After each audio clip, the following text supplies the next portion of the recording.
Worst team in the entire league on 3. Mm-hmm. 1, 2, 3. Hornets.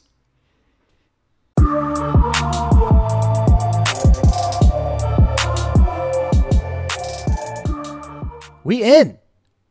Welcome to the Chris and Kyle show. He's Chris. What up? I'm Kyle.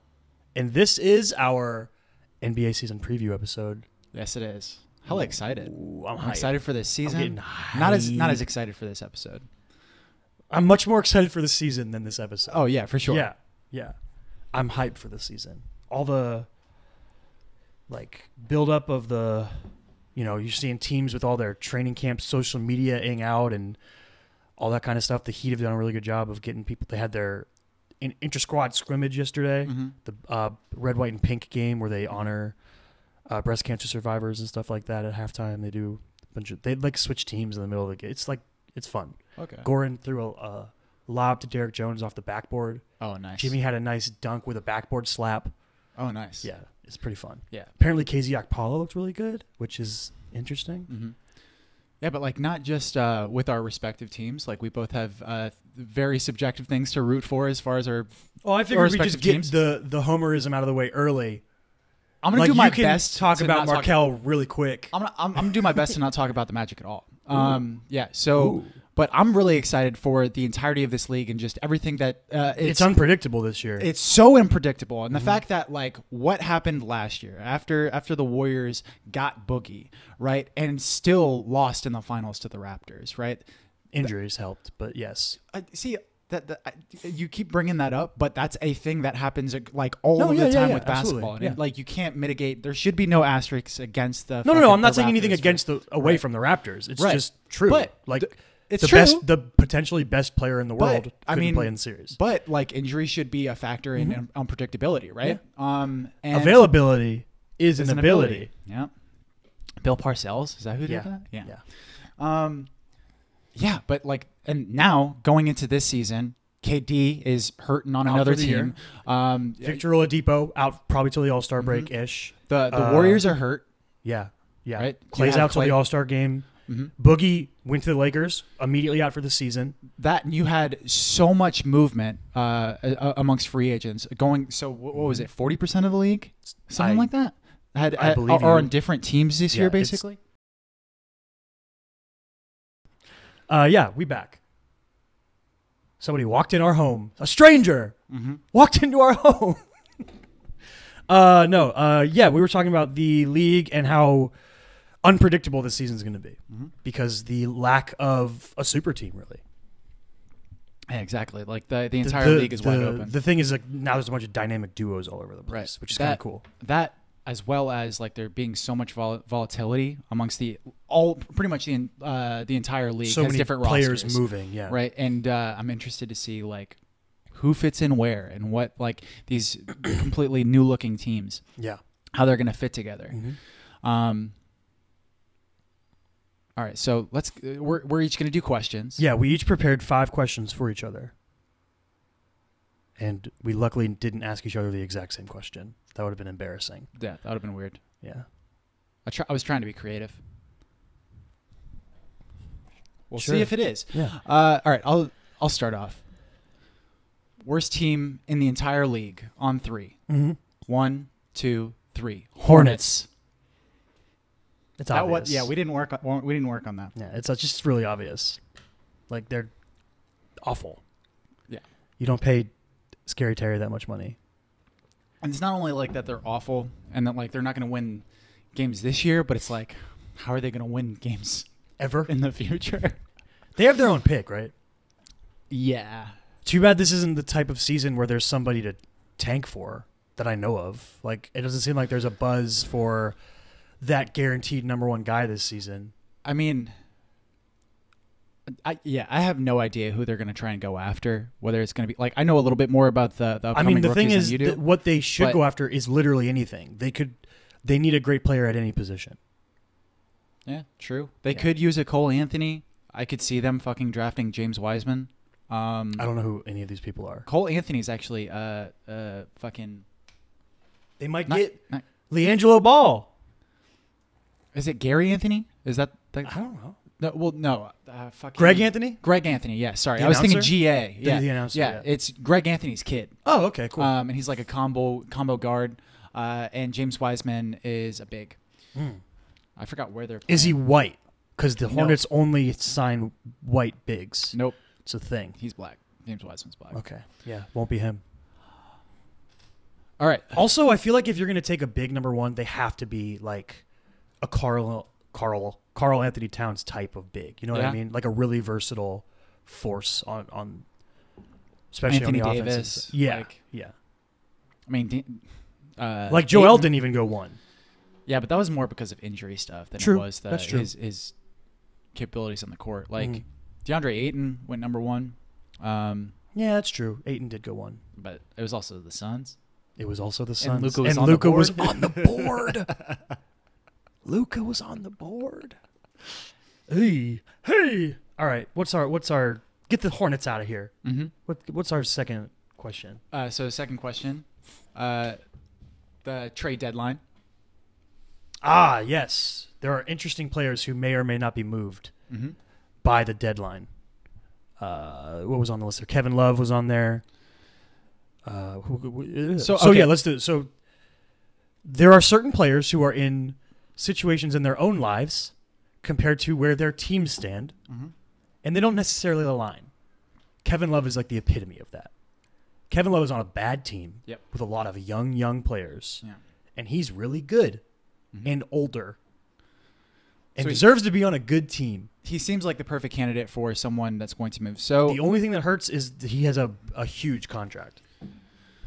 Yeah, that's the most difficult thing, right? And obviously the Cavs are going to be looking for young players to come back in a respective deal, right, for Kevin Love. That are picks. The obvious move that everyone keeps talking about is the Blazers. That's what I want to happen. I want to see Kevin Love on the Blazers, but I don't know how it happens. Right, is the problem. I think that the biggest hang up here is how addicted, how stingy the Blazers are with their young guys. They love a Fernie. Right. So some potential. I think that there's two potential young guys that they could move in that deal, and a deal for Kevin Love, and that's Fernie Simons and Nasir Little.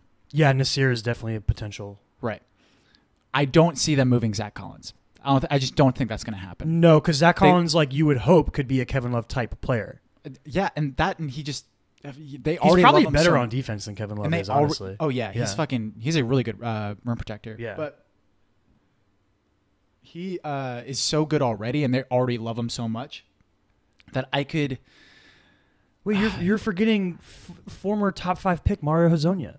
Oh yeah, of course, Mario Hezonja. Let's use him as a trade chip. Okay, so what if I obviously he can be moved. I don't think anybody really cares about him though. Let's say Nasir, because we know that Portland loves a Fernie Simons, but also and Cleveland has 2 young guards, so a Fernie would be a weird. I fit. think Nasir Little. Let's say you build it around linchpin. Nasir Little. Let's say you throw in a pick, and let's say you wait until Nurkic is healthy, and you throw in Hassan Whiteside. That's definitely so I could see 2 different deals. I could see a Hassan Whiteside deal, right? That's going to be for money. Little. That's because you have to make the money work. You need to have somebody like that in the deal. They also have Kent Bazemore. Yes, who's actually getting paid a good amount. Yeah, he's one of those he's one of those guys who when the salary cap spiked, he got a huge deal. Right. So I could see them including Kent Bazemore, Nasir Little, and just something going on there. Yeah. So I don't think it's only Hassan Whiteside. But in order to make the salaries work, it has to be Hassan Whiteside or Kent Bazemore. Is there a level of flash that Nasir Little has to show during the season for Cleveland to be interested in him? Because he went in the second or late first, right? Late first. I think he was like 24th. He was a guy who, before the season last year, was considered like a potential top 10 pick. And then through top 10, like top 3, man. Yeah, he was very highly touted. And then through maybe playing out of position a bit, maybe playing a little bit heavier than he should have, maybe effort problems. A lot of different things went into him being picked much later than expected. Is there a level of flash that he has to show for Portland this year for Cleveland to be interested in that move. To say, like, he's someone that we are willing to center a trade package around for Kevin Love. Because, like, I think if you, in a vacuum, Cleveland is cool with getting rid of Kevin Love. Yeah, true. Yeah. But I also think that there's a potential there for them to just be like, nah, Kevin Love can fucking retire here, and we're not going to matter. I feel we're really gonna bad for care Kevin about Love. It would be kind of shitty, but, you know, like, if you're a Cleveland fan and fucking you want to go watch you want Kevin Love. One member of those championship teams left, I guess. They've had no issue fucking trading away some of their other older guys. Like Kyle Korver was gone like that. Mm-hmm.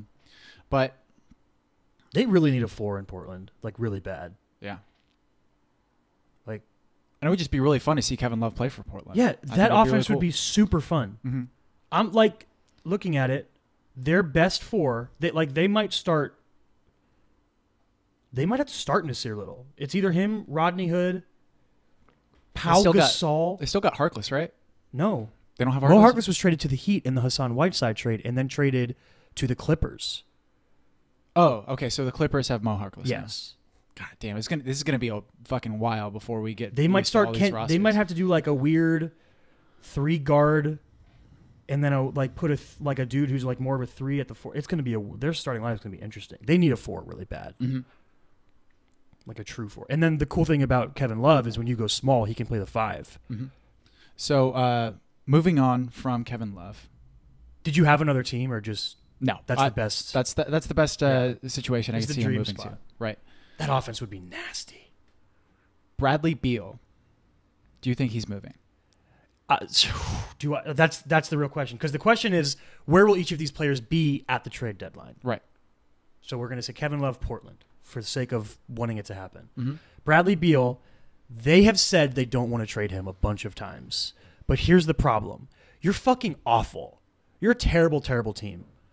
And your one, path to improvement is, tanking.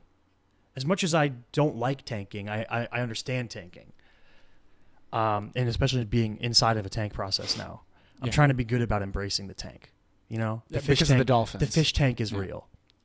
So, and selfishly, because one of the teams that he's been linked to is the Heat.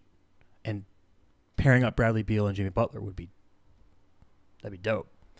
The problem is I'm not willing to give up, I don't think, a package built around Justice Winslow to get Bradley Beal. That's your hitch? That's my hitch. The one that I've heard a lot that I think is really interesting and I think might happen is Denver. I think Denver is a good trade target for a lot of players. Yeah. A lot of players. It's because they have such a deep roster, and they have so many potential young guys to build trade packages around. They're already so good, and they have the most continuity going into this year than any other team. Like even the Magic, I think they're returning more guys than even the Magic this year. But yeah, they're already so good, and they're so young. Mm-hmm. They have the highest continuity as well as being the youngest team in the league. They're like straight up, if you played 2K and you built a team, this is what would happen. Mm-hmm. Like when you trade away all the old players and you play through a 2K franchise or whatever, and you just draft a bunch of young dudes and they're all good. It's like that's what happens. You get the Nuggets. Right. I think Beal is going to stay. I think you're probably right. Mm-hmm. I think they wait, and then they offer him a max. But I don't think he takes the max. And his contract I don't think is up until, I don't think he's a free agent until 2021. Mm-hmm. So they can wait another year, and because they can wait another year, see if they can build a team up in one off season that makes him want to stay. And if they can't, then they can move him for something. Mm-hmm. Which you see happening in the NBA all the time now is if really good players, if the team knows a good player isn't going to stay, they're going to try to move them to get something before they leave for nothing. Mm-hmm. Which I get that. It makes sense. But yeah, they have enough time that they don't have to rush it. I think Bradley Beal will eventually be on another team, but I agree. I'm going to say he stays in Washington for this year. Yeah, I just don't think that they're going to move him. Yeah. I mean, if I'm the Wizards, I mean, fucking, like, why would you want to get rid of Beal, right? Like, he's probably the brightest spot. He's the only bright spot. He's the only bright spot, right? Yeah. I mean, I would argue Rui Hachimura as well. Okay, so yeah, you just drafted Rui. Yeah, yeah, you just drafted his entire. He has an entire nation behind his back, and that nation isn't threatening to pull all of its money away from one of your teams. Yeah. Like the Rockets. We're talking about the comparison between Japan and China right now. Yeah, so Bradley Beal, I think, is going to stay. So next trade deadline, Wizards. So you think that they take the 2020 season and they try to say, let's run it back one more time with John Wall and Bradley Beal, because John Wall will be back from injury by then with his big-ass contract that he's getting paid way too much on. And they say, we'll give it one more shot. And if it's not working, then they move him next year. Yeah. I agree. Who's the other one on there? Sabonis, the Indiana front court. Sabonis and Turner. Yeah. I also think that they're going to stay. Both of them. If you think it's so? Yes. So what this hinges on is, does it work? Does it work? Exactly. Does the front court work? Yeah. Domantas Sabonis, Miles Turner in Indiana. Does it work? If it does, they stay, and they extend Sabonis theoretically. You think they stay? I think that there's a consistent pattern for me as far as like trying to evaluate the Pacers, and it feels like every season I go into the season thinking, hey, the Pacers are probably, this is the year they're not going to be as good, right? Because of whatever reasons. Insert X reasons, because it seems like going into every season there's something. I think Nate McMillan's a really good coach. And I think the entire franchise just has a lot going for it. Yeah. They're well run. They're like the Jazz of the East. Yeah. Is kind of how I think about them. Yeah. Yeah, that's super fair. I just think it's going to work. And I could see just that the Pacers doing really well, and they don't want to get rid of they're one of these these teams guys that has a shot at being a top 4 seed in the East. They've got a chance at it. A lot of it does rely on this front court working, them being able to mesh, especially on the offensive side, I think. They brought in Malcolm Brogdon. That's going to be big. It's going to help them a lot until Victor Oladipo comes back. They're probably going to start Brogdon and Jeremy Lamb, and then when Depot comes back, they can move Jeremy Lamb to 6th man, which I think that's really good. Jeremy Lamb is a solid 6th man. Also, don't forget, they brought in the GOAT TJ McConnell. Just can't forget that. That energy on the bench is important. The thing is, like, the rest of their front court is interesting. They have TJ Warren, who's like kind of a 3-4, depending on where I think they would want to use him at the 4 mostly, but he might start at the 3. They have TJ Leaf, a former first-round pick, who hasn't really popped much. They have Gogo Badatsi, the rookie center they drafted from. Where's he from? Georgia. Not the college. No, not the college. From Georgia, the country. Yeah. They don't have a ton of front court flexibility. They have Justin Holiday, so that's going to be interesting to see, because they could theoretically move like Sabonis to the Celtics for Jaylen Brown. I think the Celtics are an interesting. They're probably the target, I would think, for one of those guys. True. For one of those guys, but they're an interesting target for, I would say, a lot of different teams because of their lack of rim protection. Yeah. But I think that Sabonis and Turner are both going to stay. Cool. I don't think the Pacers are going to move them. Okay. So moving on from that, let's go right to CP3. I don't want him. That's my case. The Heat are the number 1 team linked with Chris Paul all the time. And, Chris Paul is great, but he's super old and he makes a ton of money and he's always hurt. Why do you think that you guys are being brought?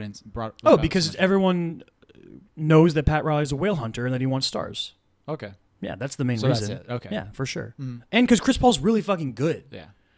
How mad would you be if they gave away Justice Winslow in order to get CP3? Angry. I'd be so angry. Oh, yeah. I'd be so mad. Yeah. The interesting thing about the situation, because the Heat seem to be like the only team right now that they have a shot at making a trade happen with. The interesting thing about the situation is the difference that both sides are on. The Heat are like, no, if you want us to take Chris Paul, you have to give us assets on top of him, because we're helping you by taking that contract off your hands. And the Thunder are like, no, he's a really good player, and we're helping you by giving you a really good player. Right. And it's just they're at a complete impasse in that situation. If the Heat are able to move the Thunder off of that, like, we owe you for Chris Paul instead of you owe us for taking Chris Paul, that would get interesting. Like, if it became like, well, we'll give you Tyler Hero, and something, and then you throw in like a pick with Chris Paul or something weird, if they just move off the Justice Winslow thing, that could get interesting.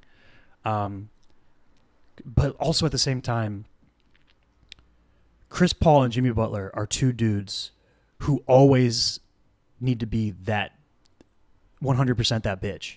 You know what I mean? Right. They need to be that alpha dog. And Chris Paul and Jimmy Butler both have a ton of history of clashing with teammates and stuff like that. And so far, the team and Jimmy have taken to each other like beautifully. Right. It's like love at first sight right now. It's like a honeymoon phase. Yeah. Everyone loves it. Mm-hmm. If you introduced Chris Paul into that environment, would the Heat culture make it smooth, or would it just become two wolves fighting to lead the pack? I don't know. Right. I don't know. It would be interesting. Plus, I just don't trust that Chris Paul is going to be healthy. True. I don't trust it at all. I think that his contract is it's such a plague right now. Everybody's trying to stay away from it.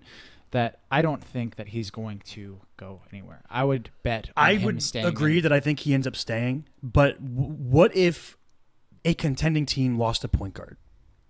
Okay. For example? I'm trying to think of somebody that's not the Rockets. Because I was like, oh, the Rockets have 2 point guards, basically. Let's say the Celtics. What if Kemba Walker got hurt? Ooh.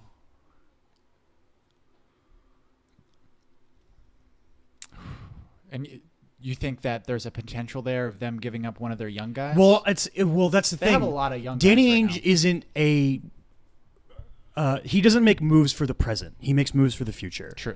I don't know if Danny Ainge would be the guy that says, "Oh man, we lost Kemba Walker. You know, we're in the 4 seed right now.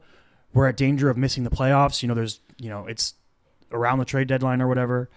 If we make a move for Chris Paul, if we send them like Jaylen Brown." Jaylen Brown seems to be the guy in a lot of these scenarios for Celtics to trade. It's either him or Gordon. I think you have to choose between him and Gordon Hayward if you're going to make a trade with the Celtics. Right. And that's another interesting thing. Is Gordon Hayward going to play a lot better this year, having had a year to recover from that injury? I really hope so. Or is Jaylen Brown going to take a step forward? Yeah. I don't know. Because Jason Tatum is the guy that you kind of feel like is they're really linked to Jason Tatum for their future. He's untouchable. Yeah. Yeah. Almost. No one's untouchable with Danny Ainge. He's wild, but he's as close as you're going to get. Especially if he plays like another kind of walled season, like where he's like. If he has another season where he seems stagnant, then you're going to start hearing trade rumors for sure. Mm-hmm. Which is crazy because he's 21 years old or something. But it's the way sports are these days. Mm-hmm. But yeah, I'm gonna say that I think CP3 stays on the Thunder. True. All right, last one. We're going to talk about the Raptors veteran players. Which there's a wrench in it already this morning. Really? Kyle Lowry got a 1-year extension this morning. $30 million 1-year extension. Right. And that's kind of like the pattern that you see with all 3 of these guys when we're talking about Kyle Lowry, Serge Ibaka, as well as Marc Gasol, right? Mm-hmm. Both got what they wanted, right? They got the chip, baby. They got that chip, right? One of the downsides for moving any of these 3 guys is that they make a shit ton of money. Yep. All 3 of them. Yep. Fucking Kyle Lowry probably makes the most out of all 3 of them. Now for sure, because they added an extra year. Gasol, I think, is getting paid 28 or something like that, $28 million. And big money, no way. And Ibaka, I think, is making around 26, 27. Is that your fault? Is that the Magic's fault? No, I'm not sure. Because he was on the Magic for a bit. He was. Anyways, so I still don't think that it's out of. I would guess that all 3 of these guys are going to move. Really? Yeah. So this really hinges on, what's his name? The GM, Masai Ujiri. This all hinges on Masai Ujiri and his level of sentimentality, right? Mm-hmm. How long is he willing to let these guys take a victory lap before he says, all right, time to get the next one? Because it's not going to be with these guys. Right. This Raptors team could definitely make the playoffs this year. Absolutely. Especially in the East. Absolutely. They could definitely make the playoffs. But the odds of them getting past, round 1, maybe round 2, maybe, are slim. Mm-hmm. When does Masai say, I'm not about that life, I'm about the chips now? Mm-hmm. And he says, I'm going to move all 3 of you and get assets, and I'm going to build around Pascal Siakam, OG Anunoby, Fred VanVleet as a 6th man. I'm going to say that the extension makes me think Kyle's not going to get moved now. Who else did they get? They got another young guy. The dude that was on the Pistons for a while, the super athletic dude that everyone was comparing Nasir Little to. That was already in the league for a bit. Looking through the roster right now. Stanley Johnson? Stanley Johnson. You mean poor man's Justice Winslow? Right. He got drafted before Justice. Oh, really? Fuck yeah, dude. We got so lucky in that draft. Yeah, so I think, so we brought up the Nuggets earlier. I think that there's a potential trade of moving Lowry and Ibaka to the Nuggets for some young pieces. I could see it happening for a bunch of different reasons. Why would the Nuggets want to do that? Why would the Nuggets want... Why would the Nuggets want Ibaka? Because they have Paul Millsap. They have Paul Millsap, but what's Paul Millsap's contract like? I think they just signed him to a new one. Okay, so... I think. Let me double check. Keep talking. Anyways, I could see them moving. They're going to go after Michael Porter Jr. Exactly. Yeah. So, if I'm the Raptors, there's obviously a lot of guys that the Nuggets have that I would be interested in. Michael Porter Jr. is one. I would say even Malik. Jamal Murray. Malik Beasley? Is that his name? Beasley, yeah, Malik Beasley. I think Jamal Murray is probably the Gary linchpin. Harris. I would absolutely I would think that fucking Jamal Murray would be at the top of your list as far as someone that you would you call up the Nuggets hoping to get Jamal Murray, and then you say, well, I'll take Michael Porter Jr. Right. Yeah. Where's his salary? But that also fucking depends on whether or not Michael Porter Jr. is even going to play this year. It seems like every time they're really high on him. They've been talking him up a lot. Yeah, and sure, that's great. But it seems like every time that this dude is about to step onto the floor, he gets another injury. Yeah, that's true. He's been looking great in practice. I've seen a lot of clips of him fucking dunking in practice and shit like that. And he just he's so crazy explosive. Has such a good shot. And he's fucking 6'10". He's I think Paul got Millsap, such a good body for fucking the NBA. I think Paul Millsap is in the last year of his deal, and he's getting $30 million this year. Right. I think is what's going on. Right. I could see something happening between the Raptors and the Nuggets there, right? Just because, of what we said before, as far as the Nuggets having so much continuity. Do you think they would want to blow up that continuity by adding older guys in a win now move? I think that if things aren't working, is Kyle Lowry and Serge Ibaka enough to push the needle? Kyle Lowry and Nikola Jokic would make beautiful basketball music together. Kyle Lowry and who? Jokic. Okay. Beautiful basketball music. Right. That would be so much smart play.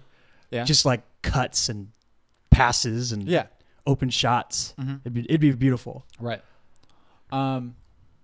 But Jamal Murray and Jokic make beautiful basketball music. Mm-hmm. So a big thing for Jamal Murray this season is going to be how consistently can he play at that high level that he can reach. Right. He reaches really high levels. How often can he play at that level? That's going to be the next step. And I also think, okay, so let's say Michael Porter Jr. comes out and he looks like the fucking #1 overall pick, right? And he is a consistent, he's the #1 option on the fucking Nuggets. Right? That would be nuts. Right? I'm going to just throw it out there. That's not going to happen. That's not going to happen? You don't think so? No, Jokic is their #1 guy. Okay, but is he the #1 scoring option? They run the offense through him. Yes. Right? But I would argue that even Jamal Murray is probably the #1 You're option. saying that Jokic is the fulcrum. It depends. But he's not the #1. Yeah, our difference that we're talking about here is who are you running the offense through? Obviously, you're running the offense through Jokic, right? He's essentially your point guard, right? But as far as a scoring option, I would argue that Jamal Murray is the more of the consistent scoring option. Yes. For them, okay. Right now, I could see, and he gives you the perimeter scoring more importantly. And I could see someone like Michael Porter Jr. being a more consistent scoring option. Michael Porter Jr. has a ton of potential. Even this year, he already is an incredible shooter, right? The only thing for him is being able to stay on the floor. I'm going to say right? this. And there's if I'm the Nuggets and Michael Porter Jr. is healthy and good, I'm not moving anybody. I think I can win with the team I have right now. okay. Especially I think this that's season, absolutely fair. and I think long term. I think that's absolutely fair. I think you're in a dream position. Yeah. If Michael Porter Jr. is good, like, and the only real like move that they made, I thought was a fucking really good one, going out and getting Jeremy Grant. yeah, I he's think going to be that a really good four he's next a to really- Jokic. yeah. He's going to be able to cover Jokic's ass on defense. Yeah. He's a better shooter than you think. Mm-hmm. He's really athletic. He can switch a lot. Yeah. He can guard bigs if they need to do that. Yeah, I agree with you. That was a really good move. I actually read an article about that where their GM was talking about how they were scouring the league and prospects trying to figure out who is the right front court fit next to Jokic. And they were like, we think we finally found it. Right. We think this is the guy. And he's also young, very much fits the timeline for the Nuggets.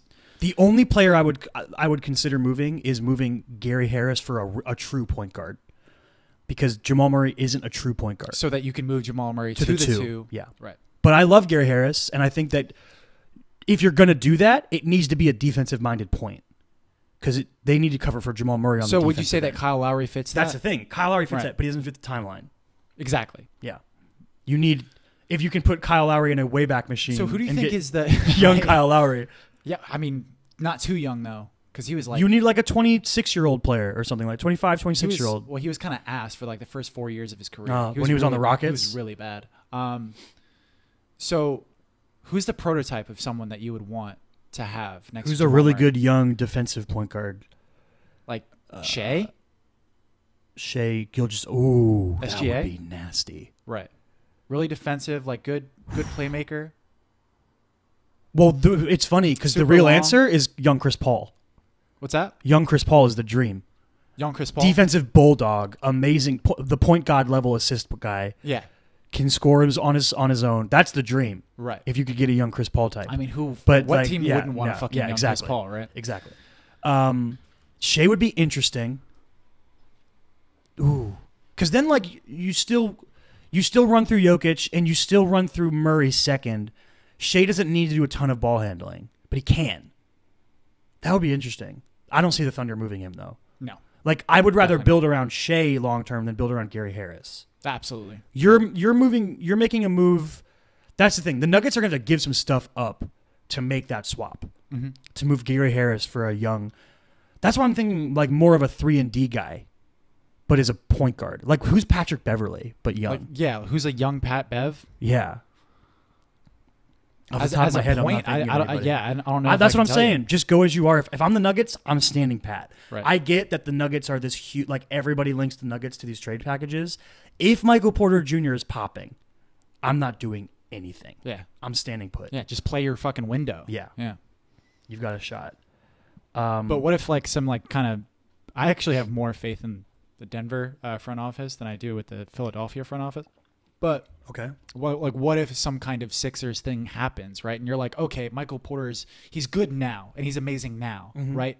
But who knows if he's going to get injured? Stay right? healthy. It's kind of like a Joel Embiid situation. So It's you, like, as the Nuggets, say let's what, move like- him while the value's high. let's move him while the value's high. You could think that way, right? That could be a conclusion that the front office for Denver comes to, right?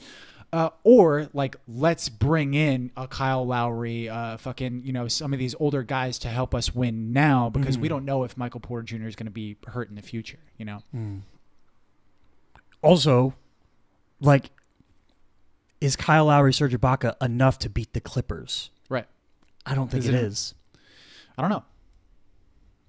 Yeah, that's interesting. Can I tell you my Kyle Lowry? You're not going to like it. Oh, the Magic. The Magic, I think, are the best team Okay. to make a move for him. Okay. Yeah. I think he would fit really well on the Magic. What? And you know what I think would happen? He would end up on the Magic, and you would end up loving him. Okay. What do you think is the package there? I'd have to think about it. Let's see. If I'm the Raptors, I want somebody young. I don't trust Markelle Fultz yet. Although that would be crazy. If you swung Markelle Fultz for a win now move, that'd be really weird. It's going to be one of your wings. You have so many of them. Maybe Aaron Gordon. That contract was built to be traded. Right. That's the thing. Like, who do the Magic value higher? Aaron Gordon or Jonathan Isaac? I think it's a good question. Yeah. I think it's a good question, and I'm not sure if I could tell you. I think that they value both of them very high, and I wouldn't. I would actually guess that JI is probably more untouchable than AG. Okay. Just they because they of the way built that contract that Aaron Gordon, when they extended Aaron Gordon, to be tradable. to be tradable. Yeah. Right. Not to be traded. No, to be Right. tradable. Yes, Just and there is yeah. a difference there. Yeah. There is a difference there. Just because it is really good to be traded, like it's really good for a lot of things, not just being traded. Yeah. Right. It's good for signing other players down the line. It's very team friendly the way that they front loaded that contract. I don't think that they would. I could see a fucking Mo Bamba deal there.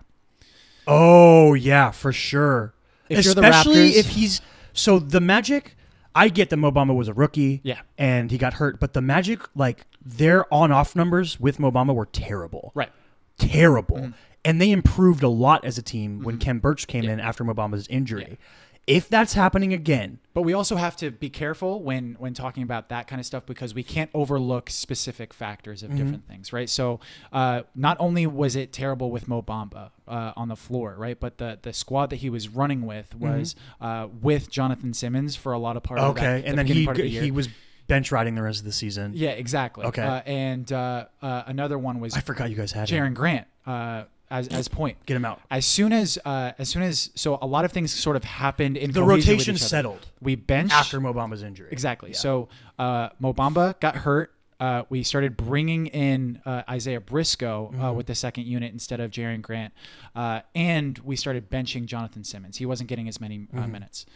And as soon as all of those three things happened, right, that's when our second unit started picking up. And Mo Bamba happened to get hurt at the same time. But yeah, that's what I'm saying. So you could make a causation Kem Birch was correlation playing- argument that the whole the settling down of the rotation yeah. helped more than Mo Bamba's injury. Right. And I think that it's a completely like saying that, I'm not trying to completely dismiss that Kem Birch might have a higher floor than Mo Bamba. Yeah. Like, I think that's absolutely possible. And I think that it's I would actually agree with it. I think it's true. I think Kem Birch, especially just Mo last Bamba's year, a very boomer bust candidate. and I just think that he's a project player. It's going to take him a few He's years. young. But I think that even this year he might pop off. Yeah, maybe. But yeah, and I don't think I could that, definitely see him and Pascal Siakam as a core. That's interesting. that's fun, right? That's really And it's interesting. definitely that's a nasty defensive lineup too. Yeah. Um, I could definitely see, and OG Anunoby. O- That's your OG at the 3-4-5. three? That's Yeah. your 3-4-5. Yeah. Defense. Yeah, they're all fucking Yeah, hella that could be switchable. really- OG's really big too. Yeah, He's like that could be 6'8", right? really interesting. Mm-hmm. Ooh. Yeah, That's see, now you super make me, switchy. now I want to do it even more. Yeah, it's I'm like, super if I'm the appealing. Magic, I'm like, you know what? We made a decision to be competitive now when we brought back Vucci, right? Okay. We didn't make the decision to go full youth movement. Right. This is just leaning into that even more, moving a guy like Mo Bamba for Okay. a Kyle Lowry move. I disagree with what you're I'm not saying. saying it's Yeah. going to happen. Right. I just think it's interesting. There's a potential for the Magic thinking that way. Yes. I don't think that way. A, I don't want that to happen. Yeah. Right. B, fucking, that is not any of the rhetoric that the entirety of the front office John has Hammond shared. and- He says yeah. we are going to be patient. It's what Okay. they have said about Markel, what they've said about Mo, what they've said about J.I. He's That's good. I like he's that. we're taking things slow, and we're just going to continue to develop these guys and worry about drafting high character guys that we believe has talent. Yeah. Um. I like that. Yeah. I think Kyle Lowry would be interesting on the Magic. Yeah. I think that he would. I think he'd be good there. I think that he would help us out a lot, and I think that obviously right now we would be a little bit better, but we also don't know what's going to happen with Markel. Yeah. We Fingers crossed. and I He hit a turnaround jumper. I do not believe that the Magic re-signing Vooch is a win now move. I think that it's a bridge. Yeah. Right. It's Yeah. a bridge to Mo Bamba. Yeah. That's Okay. that's all I think. I'm cool with that. I think My that Marc Vooch is a Gasol. stopgap. My Marc Gasol take is the Celtics. Yeah. He's that we have a rim protection problem and we need to solve it. So I was looking at Him or Steven Adams. I was looking at Would be teams interesting. that sort of needed that five, like who could really use like a really veteran defensive five that sort of already has that presence as far as like scoring and stuff like that. I was thinking the Celtics, and I was thinking the Clippers as well. Oh, Clippers would be really interesting. And I was like, what deal could the Clippers make? I'm not sure if it can work out with the salaries and stuff like that. I don't see it working out. Celtics though, I could believe that. That could definitely One be a guy I forgot to possibility. put on there is D'Angelo Russell. D'Lo. And it kind of is like, are the Warriors being honest when they say that D'Lo is part of their real plans, or is he here to be a player until Clay comes back and then be a trade? He's chip? another stopgap solution. Because in my mind, for some reason, I'm just convinced he's going to end up on the Timberwolves. And I just say, if they can trade him and get Robert Covington on the Warriors, that would be like the ultimate Warriors move would be signing D'Angelo Russell, using a sign and trade for Kevin Durant, to then move him to fix their bench because their bench is terrible. They have a terrible bench. Right. And they use D'Angelo Russell to bolster their bench by moving him to a team like the Timberwolves, who have some guys that can be. If they still had Saric, I would definitely be in on it because you just say get the Sixers move. The Sixers guys went to the Timberwolves. Now they come here. You get Rocco and you get Saric, but they have Rocco and maybe one or two other bench guys. Right. And they fix up their depth at the trade deadline. Clay comes back from injury, and they say, let's make a run. That could be really interesting. Robert Covington on the Warriors would be nasty. It would definitely be fun. Do you not believe that the D'Lo just staying on the Warriors is a possibility? For this season, for sure. Right. I don't know if I think going forward they're going to do it. Long term? Yeah. Why would you say that? It's just a lot of redundancy in the backcourt. I don't know how happy he's going to be with being the fourth option, essentially. I mean, like, Draymond Green isn't the third option in terms of scoring, but he's very much the ball's in his hands. I think that the best role long term is D'Angelo Russell being a sixth man on that team, and I don't know if he's going to be okay with that. Right. Yeah, he'd be a fucking nasty six man though. He'd be a great sixth man. Yeah. He'd be crazy. I would like to see him on the Timberwolves. I think that's definitely a more Him and interesting- Cat together would be a lot of fun. That's a fun fit. Do the Warriors take Andrew Wiggins and say maybe we can do something with him? Maybe we can make it work. It feels like there's a spot where Andrew Wiggins can fit in somewhere, and it just kind of like if he was on the Spurs. Yeah, something, the right? Spurs You'd are that be kind of. They're one of those culture cure teams. Yeah, like if he's on the Blazers and he's got Damian Lillard is there to lead him. Yeah, kind of player. Yeah, like there's certain teams that have that culture, but like he wouldn't. Well, I don't think he'd do well on the Heat. Exactly. I think he'd get run out of the building. Like he might be like, "Fuck this." But the Spurs, and he'd also have to be with Jimmy again, which would be bad. Yeah. Yeah. So there are destinations where I could see Wiggins going to and fitting in well, and like just the Warriors have the potential for that. Yeah. Yeah, absolutely. It'd be interesting because he also, as a sixth man, is an interesting candidate. You bring him off the bench when Clay and Steph are off. That'd be interesting. Or you put him in that unit with Clay. When Steph and Draymond go to the bench, right? So you have Clay and then you have Andrew Wiggins with him. You don't think that Wiggins could start? He might, because he could start at the 3, I guess. Yeah, start at the 3. Maybe. I don't even know who their 3 is right now. No idea. Yeah, me neither. What's the next question? So, all right, let's. What do you believe is the weakness of both LA teams? So we kind of touched on. So we asked Clippers this because the LA teams are kind of two of the favorites in the West, especially the Clippers. I think the Lakers is depth. Right. They don't have a very good bench. Yep. I think the Clippers is probably like backup point guard and backup big, kind of like just two depth spot. It's still depth, but less of a problem as the Lakers have. Yeah, I would say that it's center is probably the biggest one. Like Montrezl Harrell is their best backup center. Point. Yeah, right. Montrezl Harrell is their best center, but he's so undersized that could be a problem. Yeah, and obviously I would say starting center and backup point guard are their because you holes. think that Trez is going to come off the bench, yes, to be in that Lou Will pick and roll and dynamic connection, and obviously that's been fucking successful. Yeah, and they start Zubats at the 5. Yeah, and I'm pretty sure that's what they've been doing. Yeah, that's what they did last year. Right. Now, but they'll close games with right. Montrezl Harrell out. I think there. Yeah. I think.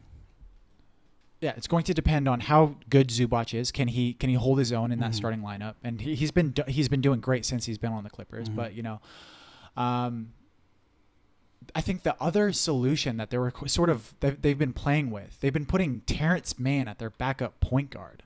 I don't even know who that is. Terrence Mann was their second round pick. So they drafted with both of their picks. They drafted 2 guys from FSU. They drafted Mfiondu Kabengele, who I actually really like. That's your brother really liked. Yeah, that's Dikembe Mutombo's nephew. Yeah. And they drafted Terrence Mann. Okay. Terrence Mann is like a 6'7", like pretty much like he's a wing, but he's a good ball handler. And they've been playing him at like backup point guard. Okay. Yeah. So, and I'm also interested in how good Kabengele does for them. So their he's only listed, like real point guard is Patrick Beverley, right? And then Lou Will is kind of like a point guard, right? He's a ball handler off the bench. Yeah, that's interesting. The thing is, I think they have so many wings that are going to have the balls in their hand that the backup point guard thing is going to be a little bit. Can you play defense? Right. Yeah, it's going to be a bit less important as being a ball handler and a playmaker. Yeah. Right. You're going to have to guard perimeter guys. Well, if they have the bench lineup come in and they have Lou Will, they can just put Landry Shamet at point guard. And he just guards the best guard on the other team. I'm pretty sure he played a lot of that when he was at, what college did he go to? He went to the same one with Fred VanVleet. Yeah. So, yeah, I would say that's probably the biggest how has Jerome Robinson's development been? I don't know. Their biggest questions aren't as... they're not as damning. They're not as bad as the Lakers questions, right? And the Lakers questions, obviously, depth. And it's not only depth. Yeah, I think size. What I would say, if I was to give a definitive answer, is size for the Clippers. Size, really? Like at the big spot. Because obviously their wings are huge. Right. Kawhi and Paul George are huge. Right. But like at the 5, that rim presence. Right. Yeah. But I could also see a lot of different solutions for them going out and sort of patching up these holes, like as far as solutions to the questions. With the Lakers, they don't have breathing room. Yeah, exactly. Their one chip is Kyle Kuzma, who, honestly, if I'm the Lakers, I'm trading him. He fits weird on the team. What's your closing lineup right now if you're the Lakers? Is it Rondo, Danny Green? They signed Danny Green, right? Yeah. Rondo, Danny Green, LeBron, Kuzma, Anthony Davis. I would have Avery Bradley in that lineup. I would take out Rondo. But so you just say straight up LeBron is the point guard, essentially. Yeah. That's cool. And you have Avery Bradley guarding the perimeter guys. Yeah, right? I would actually probably better. Yeah. Yeah. So basically, on offense, LeBron is the point guard. Because like all the talk about like, Anthony Davis playing the 5, blah, blah, blah. He's going to play 5. It's going to happen. But like, I guess you do that. You have Kuzma at the 4, LeBron at the 3, and then 2 of those 3-and-D guys playing the guard spots. Yeah. I guess where it really becomes a problem is if Anthony Davis literally won't play the 5, but he will. That's not going to be a problem. Because you're not going to close with Dwight or JaVale. Right. That would be ridiculous. Unless your plan is to, fucking trade away Kyle Kuzma and whatever asset you get changes up that lineup more. I wouldn't say no to pitches for Kyle Kuzma. If teams called me up and they were like, "Hey, we're thinking about we want Kyle Kuzma. What do you think about this?" I'd be like, "I'll listen." Who do you think would go after Kyle Kuzma? I don't know. He's a weird player. He shot terribly last year, and his whole thing is being a scorer. Yeah, he's not a very good defender. Yeah. My thing is Kyle Kuzma's another he's really young, but he also was a second-round pick. He might just be what he is. You know what I mean? True. Yeah, I don't know. I don't know what I would do, or who would want Kyle Kuzma. Yeah, it's almost like his greatest asset is his confidence. Like that dude is not afraid to shoot, but he's he's a power forward version of J.R. Smith. I mean, the Blazers might be interested in Kyle Kuzma if they, if Kevin Love is too rich for their blood. If his contract is too expensive. Yeah, I think that's a weird trade, though. I'm not sure if I'm the Lakers, I'm going to say, Nasir Little, that's interesting. Flexible, good defender, versatile. Flexible is a weird word. He might be flexible. I don't know. Versatile, good defender. Hella explosive. Not a great shooter. I don't know. We'll see. I think that his inability to shoot is way overrated. I think that he actually is going. He's got a great looking shot. He shoots really well from the line. I find it really weird when people are like, "Oh, well, Nasir Little can't shoot. Let's draft fucking Kevin Porter Jr." And it's like, well, hold up here. Kevin Porter Jr. shot, I think, in the 40s from 3. Oh wow! Right, but from the line, from the free throw line, he shot like 53%. Oh wow, that's terrible. Really, really bad. Dion Waiters. Now Nasir Little is very much the opposite, where he shot like 78% from the free throw line, but he shot in the 20s from 3. Right. But I have a lot more faith in Nasir Little's shot than I do in Kevin Porter Jr. Just mechanically and stuff. Yeah, mechanically how it looks, and just the pattern that I've seen with multiple people fucking being able to develop shots because of how good their free throw looks while they're in college. Yeah, I think the Clippers are going to be really fucking good this year. So that was the weakness of both LA teams. Number 4. We're going to go into the playoff field. Let's talk playoffs, baby. Yeah, this is going to be a meaty one. There are a lot of teams that can make the playoffs. So, okay, locks, right? Right. Both conferences have locks who so the East. Milwaukee and Philly are probably going to be the 1 and 2 seeds in whatever order you want to put them. Mm-hmm. Then you have the Boston, Orlando, Miami, Indiana. Mm-hmm. Those 4 probably what I would say. To be fair, I'm not sure if most people would agree that Miami's there. Oh, I don't know about that. You don't think so? It's variant. Like I see some quote unquote experts that are saying they might be the 3 seed. Okay. Others are like they might be the 6 seed. Okay. And that's what I just listed was 3 through 6. Right. So yeah. I think a lot of people have faith in Indiana, probably the most out of that entire group. Yeah, but the problem is Victor Oladipo's hurt. True. Yeah. True. Yeah, and like I've talked about before, like there's just so many factors that in which I could argue why Indiana's not going to do good this year. But like I said, there's this just pattern of me. They're well structured organization. Mm-hmm. They're well structured organization, but they fucking haven't had certain factors going their way, and for some reason they fucking every season they're competing. The other one you could throw in that is the Nets, but it also depends on. I actually wouldn't include them in there. Like, do you is there a chance that Kyrie just torpedoes that organization in 1 year without Kevin Durant on the court? I hope not, man. I hope not too. But I'm also very much like, man, fuck them for getting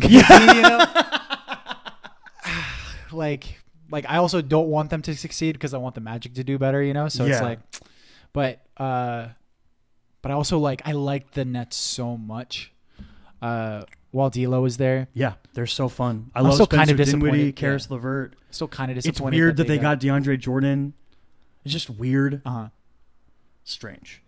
I would say Celtics, Heat, Magic, Pacers, Nets are probably all going to make it. Mm-hmm. So that's your. I would say that 3 through 7, mm-hmm. right? 1, 2, 3, 4, 5, 6. Okay, so now you've got one spot open in the East.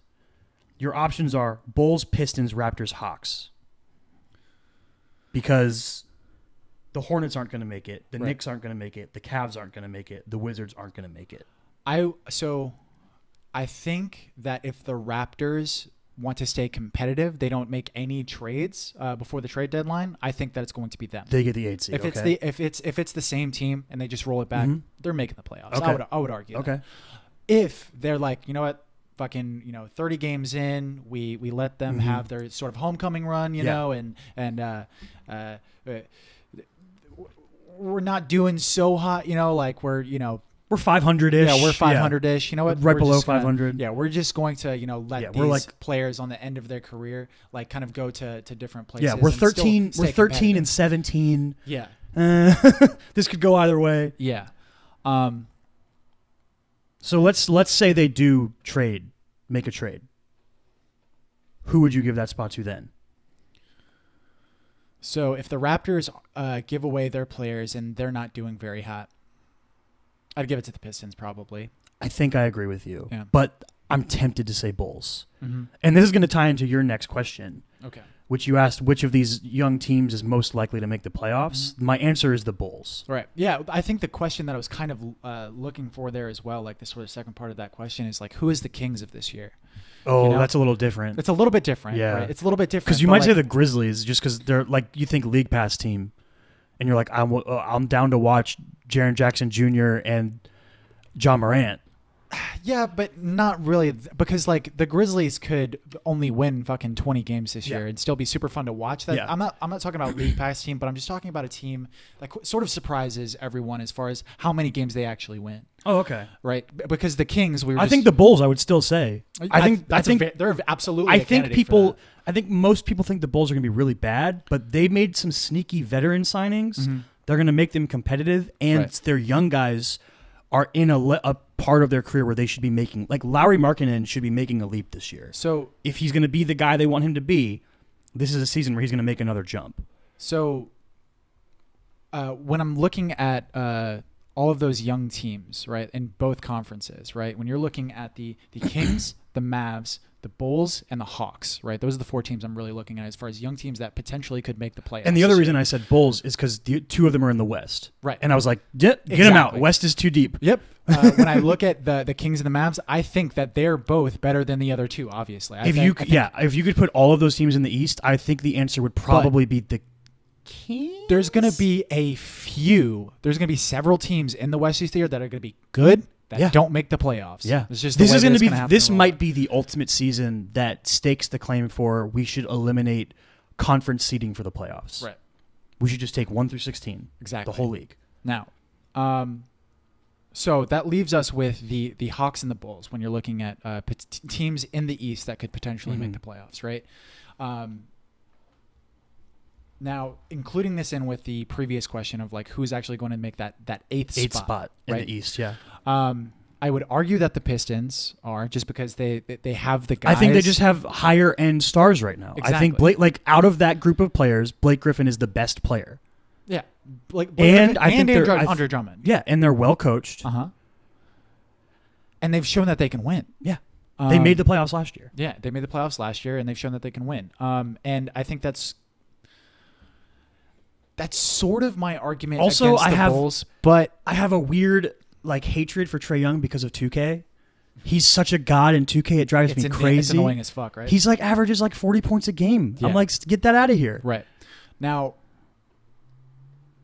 when I look at the Bulls and I look at like each individual player, I'm like, God, this team should be good. The Bulls should be good. Yeah. They should be like at least a 35 to a 40 win team, you know? Mm-hmm. At least. I would think that.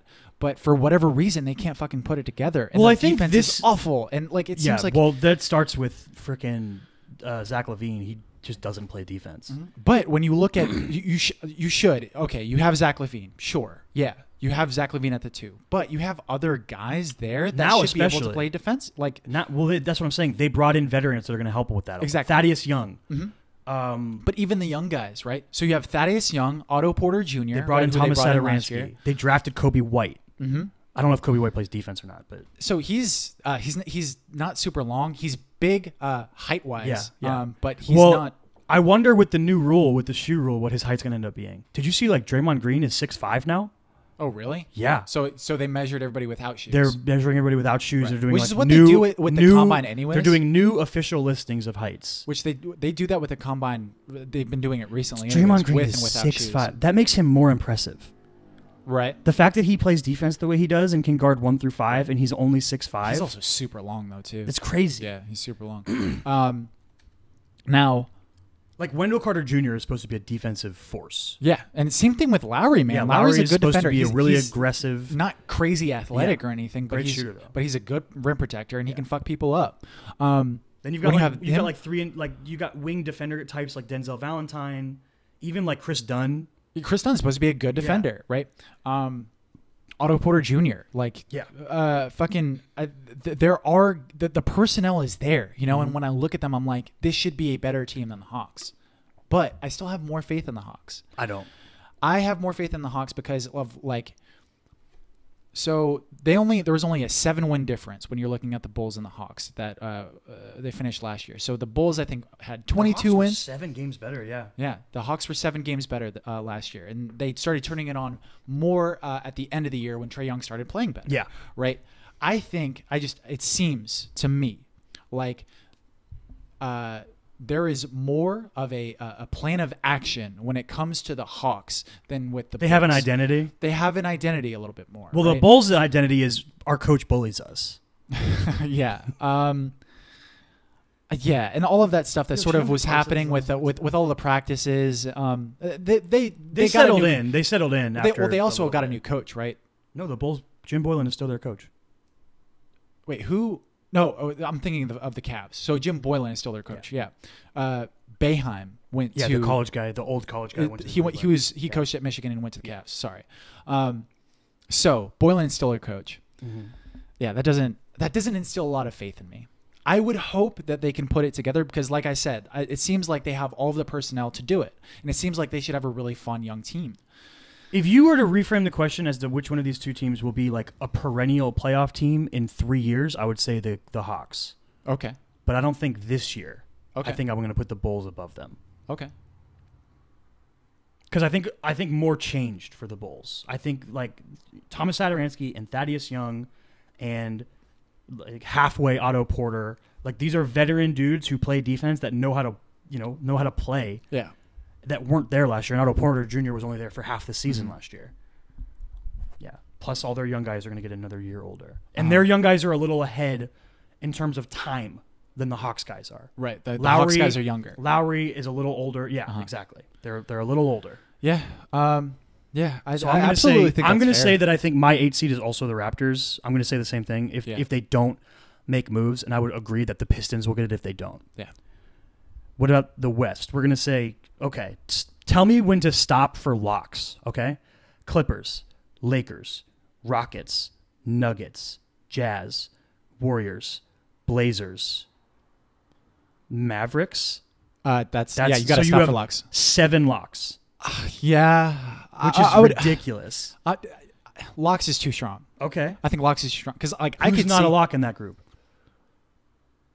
I could see any of them, like if injuries fucking happen, right? Like you can't assume injury. Just as they're, you can't gamble on injury. Like just as built. We're assuming as built. When you're trying to exclude injury, there's certain teams that have higher injury risks than others. Yeah, but it's just so unpredictable. Yeah, you're just going to go down a toilet bowl of potential. But there is more of a predictability of saying like something like an injury will befall the Sixers more often than. Because they're cursed. They're cursed, and because their best player has had injury issues throughout his entire career. I mean, like the Clippers are going to. What's the new term for it? They're going to load manage Kawhi. Paul George won't be back until probably like a month into the season. Yeah. I don't see the Clippers really having like I don't think that like even if Kawhi only plays 50 games this season, right? Like I don't see them like dropping very well. They were so good without a superstar last year. I mean, I could see something like with the Blazers. Well, right? Okay, so yeah. Oh, Damian Lillard gets hurt. They're done. But I'm not going to like predict the season based on the potential that Damian Lillard might get hurt. For me to say the Blazers are a lock seems like not a stretch. No, the Blazers are one that I think you could argue are not a lock. Exactly. But I have learned to not count out Damian Lillard, and that's why I'm going to say they're a lock for me. That's absolutely fair. Yeah. But like, for me, lock. Plus, what is this? The third season in a row where we come into the year where people say maybe the Blazers won't make the playoffs, and then they become a top 3 seed. Mm-hmm. It keeps happening. It's absolutely. I'm going to stop doubting them. Yeah. To me, it's not even doubt. It's just the nature of how competitive the West is. Yeah. It has nothing to do with doubt. Great teams are going to miss the playoffs. I think the Warriors are in the same situation. Like the Warriors, you could debate are not a lock. I'm not going to say that because they have Steph Curry. I'm just not going to say it. Yeah, you still have Steph. Yeah.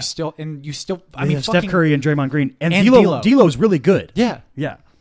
So I'm going to say there's 7 quote unquote locks, guys or teams that I think, like if I were to do my preseason predictions, these 7 would be in them for sure. Mm-hmm. And again, that 8 spot is up for grabs.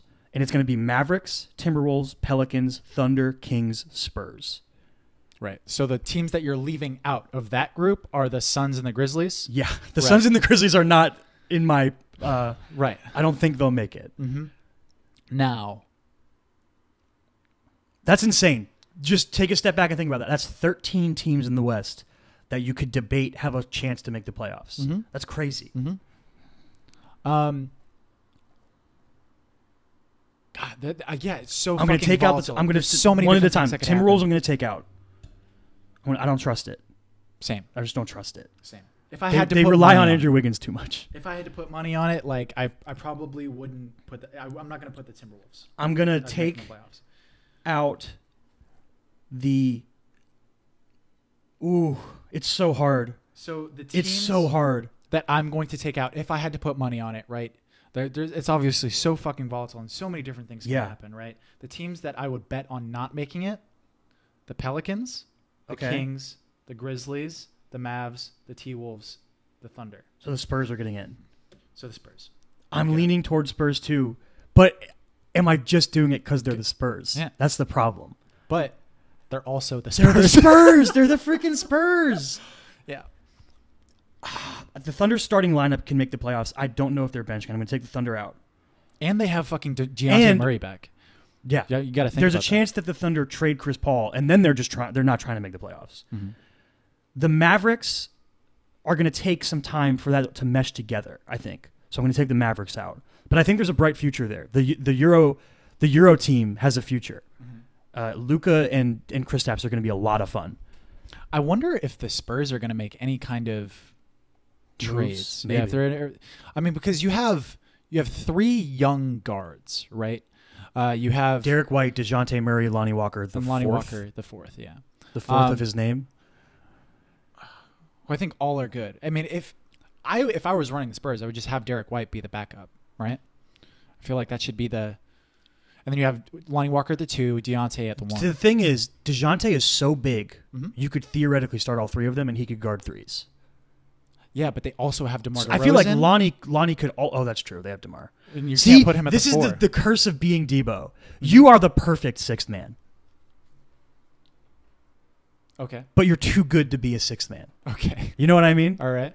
Like if the Spurs were gonna bring DeMar DeRozan off the bench, you'd be like, oh shit, that's wild. Uh-huh. But it could work. Yeah, you're right. I'm gonna guess Lonnie Walker doesn't start. 1, Greg Popovich fucking loves Derek White. Mm-hmm. 2, Greg Popovich leans on veterans. The DeJounte and Derek White are a little older with more experience. Lonnie Walker spent a lot of time in the G League last year, but he was killing it. And Well, he also he was hurt. He also got hurt. He was hurt in the year. beginning. He was hurt in the beginning of the year too. He came into the season hurt. I'm pretty sure. I thought Deontay Murray got hurt at the beginning of the year. DeJounte Murray got hurt in Lonnie Walker preseason. got hurt Lonnie in- Walker was, I think, hurt when they drafted him. Like he was always hurt, and then he came back late. And I then don't know think about I might be wrong, but yeah. Yeah. I think this I think comes it's down definitely to Pelicans and Spurs for me, because I think the Kings just they're this close. They're this close. But as far as the young teams that have the potential to make the playoffs, I would bet on the Pelicans more than the Kings. They have Drew Holiday. And it could be absolutely They're completely deeper. wrong. I think they're deeper than the Kings. They're super deep. The Pelicans are super deep. And they have a lot of like they're not super young either. That's the thing. It's similar to what we're saying with the Bulls and the Hawks. Lonzo and Brandon Ingram Brandon Ingram could be a most improved candidate guy this year. True. Brandon Ingram, Lonzo Ball, these dudes are a little ahead in the development pace than the Kings guys are. But not just the young core that they have with all of the Lakers guys as well as everyone that they drafted this year, right? So like you have a little bit more experienced young guys with everyone that they got from the Lakers, but the actual older veterans that they brought in, JJ Redick, Derek Favors, right? They have guys that have been to the playoffs before, right, and consistently made the playoffs. So I don't think that it would be strange for them to make the playoffs. I would argue that out of all of the teams with the fun young cores, right, I would bet to make the playoffs more than the Kings or the Mavs even. The Mavs are also another one that's like, if fucking Luka and KP Luka's could, 7th in MVP odds this year. really, Yeah. Interesting. So I could very much see Luka and KP coming in and fucking it works like that. But here's the thing. What else? The rest What of else do that they team have? is the problem. What else do Yeah, they have? Yeah. They They don't have a lot of depth. They don't have a lot of outside of those two guys. Right. They're not great. Yeah. But are those two guys enough? That good, yeah. One day they probably will be. I don't know if they're there quite yet. I think it's obviously that, KP hasn't played in fucking exactly. a year and a KP's coming half, off an injury. It's going to take him time to get back in the swing of things. It's going to take them time Mm-hmm. to develop chemistry. But I think long term, that's going to be fun. I'm going to say it comes down to Pelicans and Spurs for me. Ooh, my brain says Spurs, but my heart says Pelicans. Really? Why? Because I really think that the Lakers squad, Okay. I think they're going to play really hard. I think they're good. Yeah. And I think that they might make leaps, especially Brandon Ingram. And if Lonzo improves as a shooter in any capacity, like that's killer. Lonzo probably won't even start. You don't think so? No, what was I have to look at the roster real quick. I saw because it was if they start Drew Holiday at the 1, then they would have something like Drew Holiday and what was it? JJ Redick. Yeah, JJ. It would be and then Drew BI Holiday, at the JJ 3. Redick, Brandon Ingram, Zion, and Greg Monroe would be their starting lineup. We saw what happened when the Sixers definitely tried possible. to bring JJ off the bench last year. It didn't work. But why were they doing that? That's how they started the season. That was just But that was also because of Markelle. They were starting Markelle, yeah. and that was one of the reasons why it wasn't working. Yeah. So I don't think it was as much JJ can't come off the bench. Oh, than it JJ can was- shoot from anywhere at any time. He's Right. JJ Redick. Yeah, Like he can shoot from the bench. yeah. No, I definitely think that you could. That there's versatility there, and they shouldn't be wary of bringing JJ off the bench if they wanted to. But I think that one thing that the Pelicans do need a lot of is shooting. That's right? the thing. In that Yeah. lineup, if you have Lonzo and Greg Monroe, you can't start Lonzo too. If you have Zion and Greg Monroe, you can't also start Lonzo. Right. That's called A lot of Z's. even Brandon Ingram. Like Brandon Ingram is a good shooter, but he's kind of inconsistent as a shooter.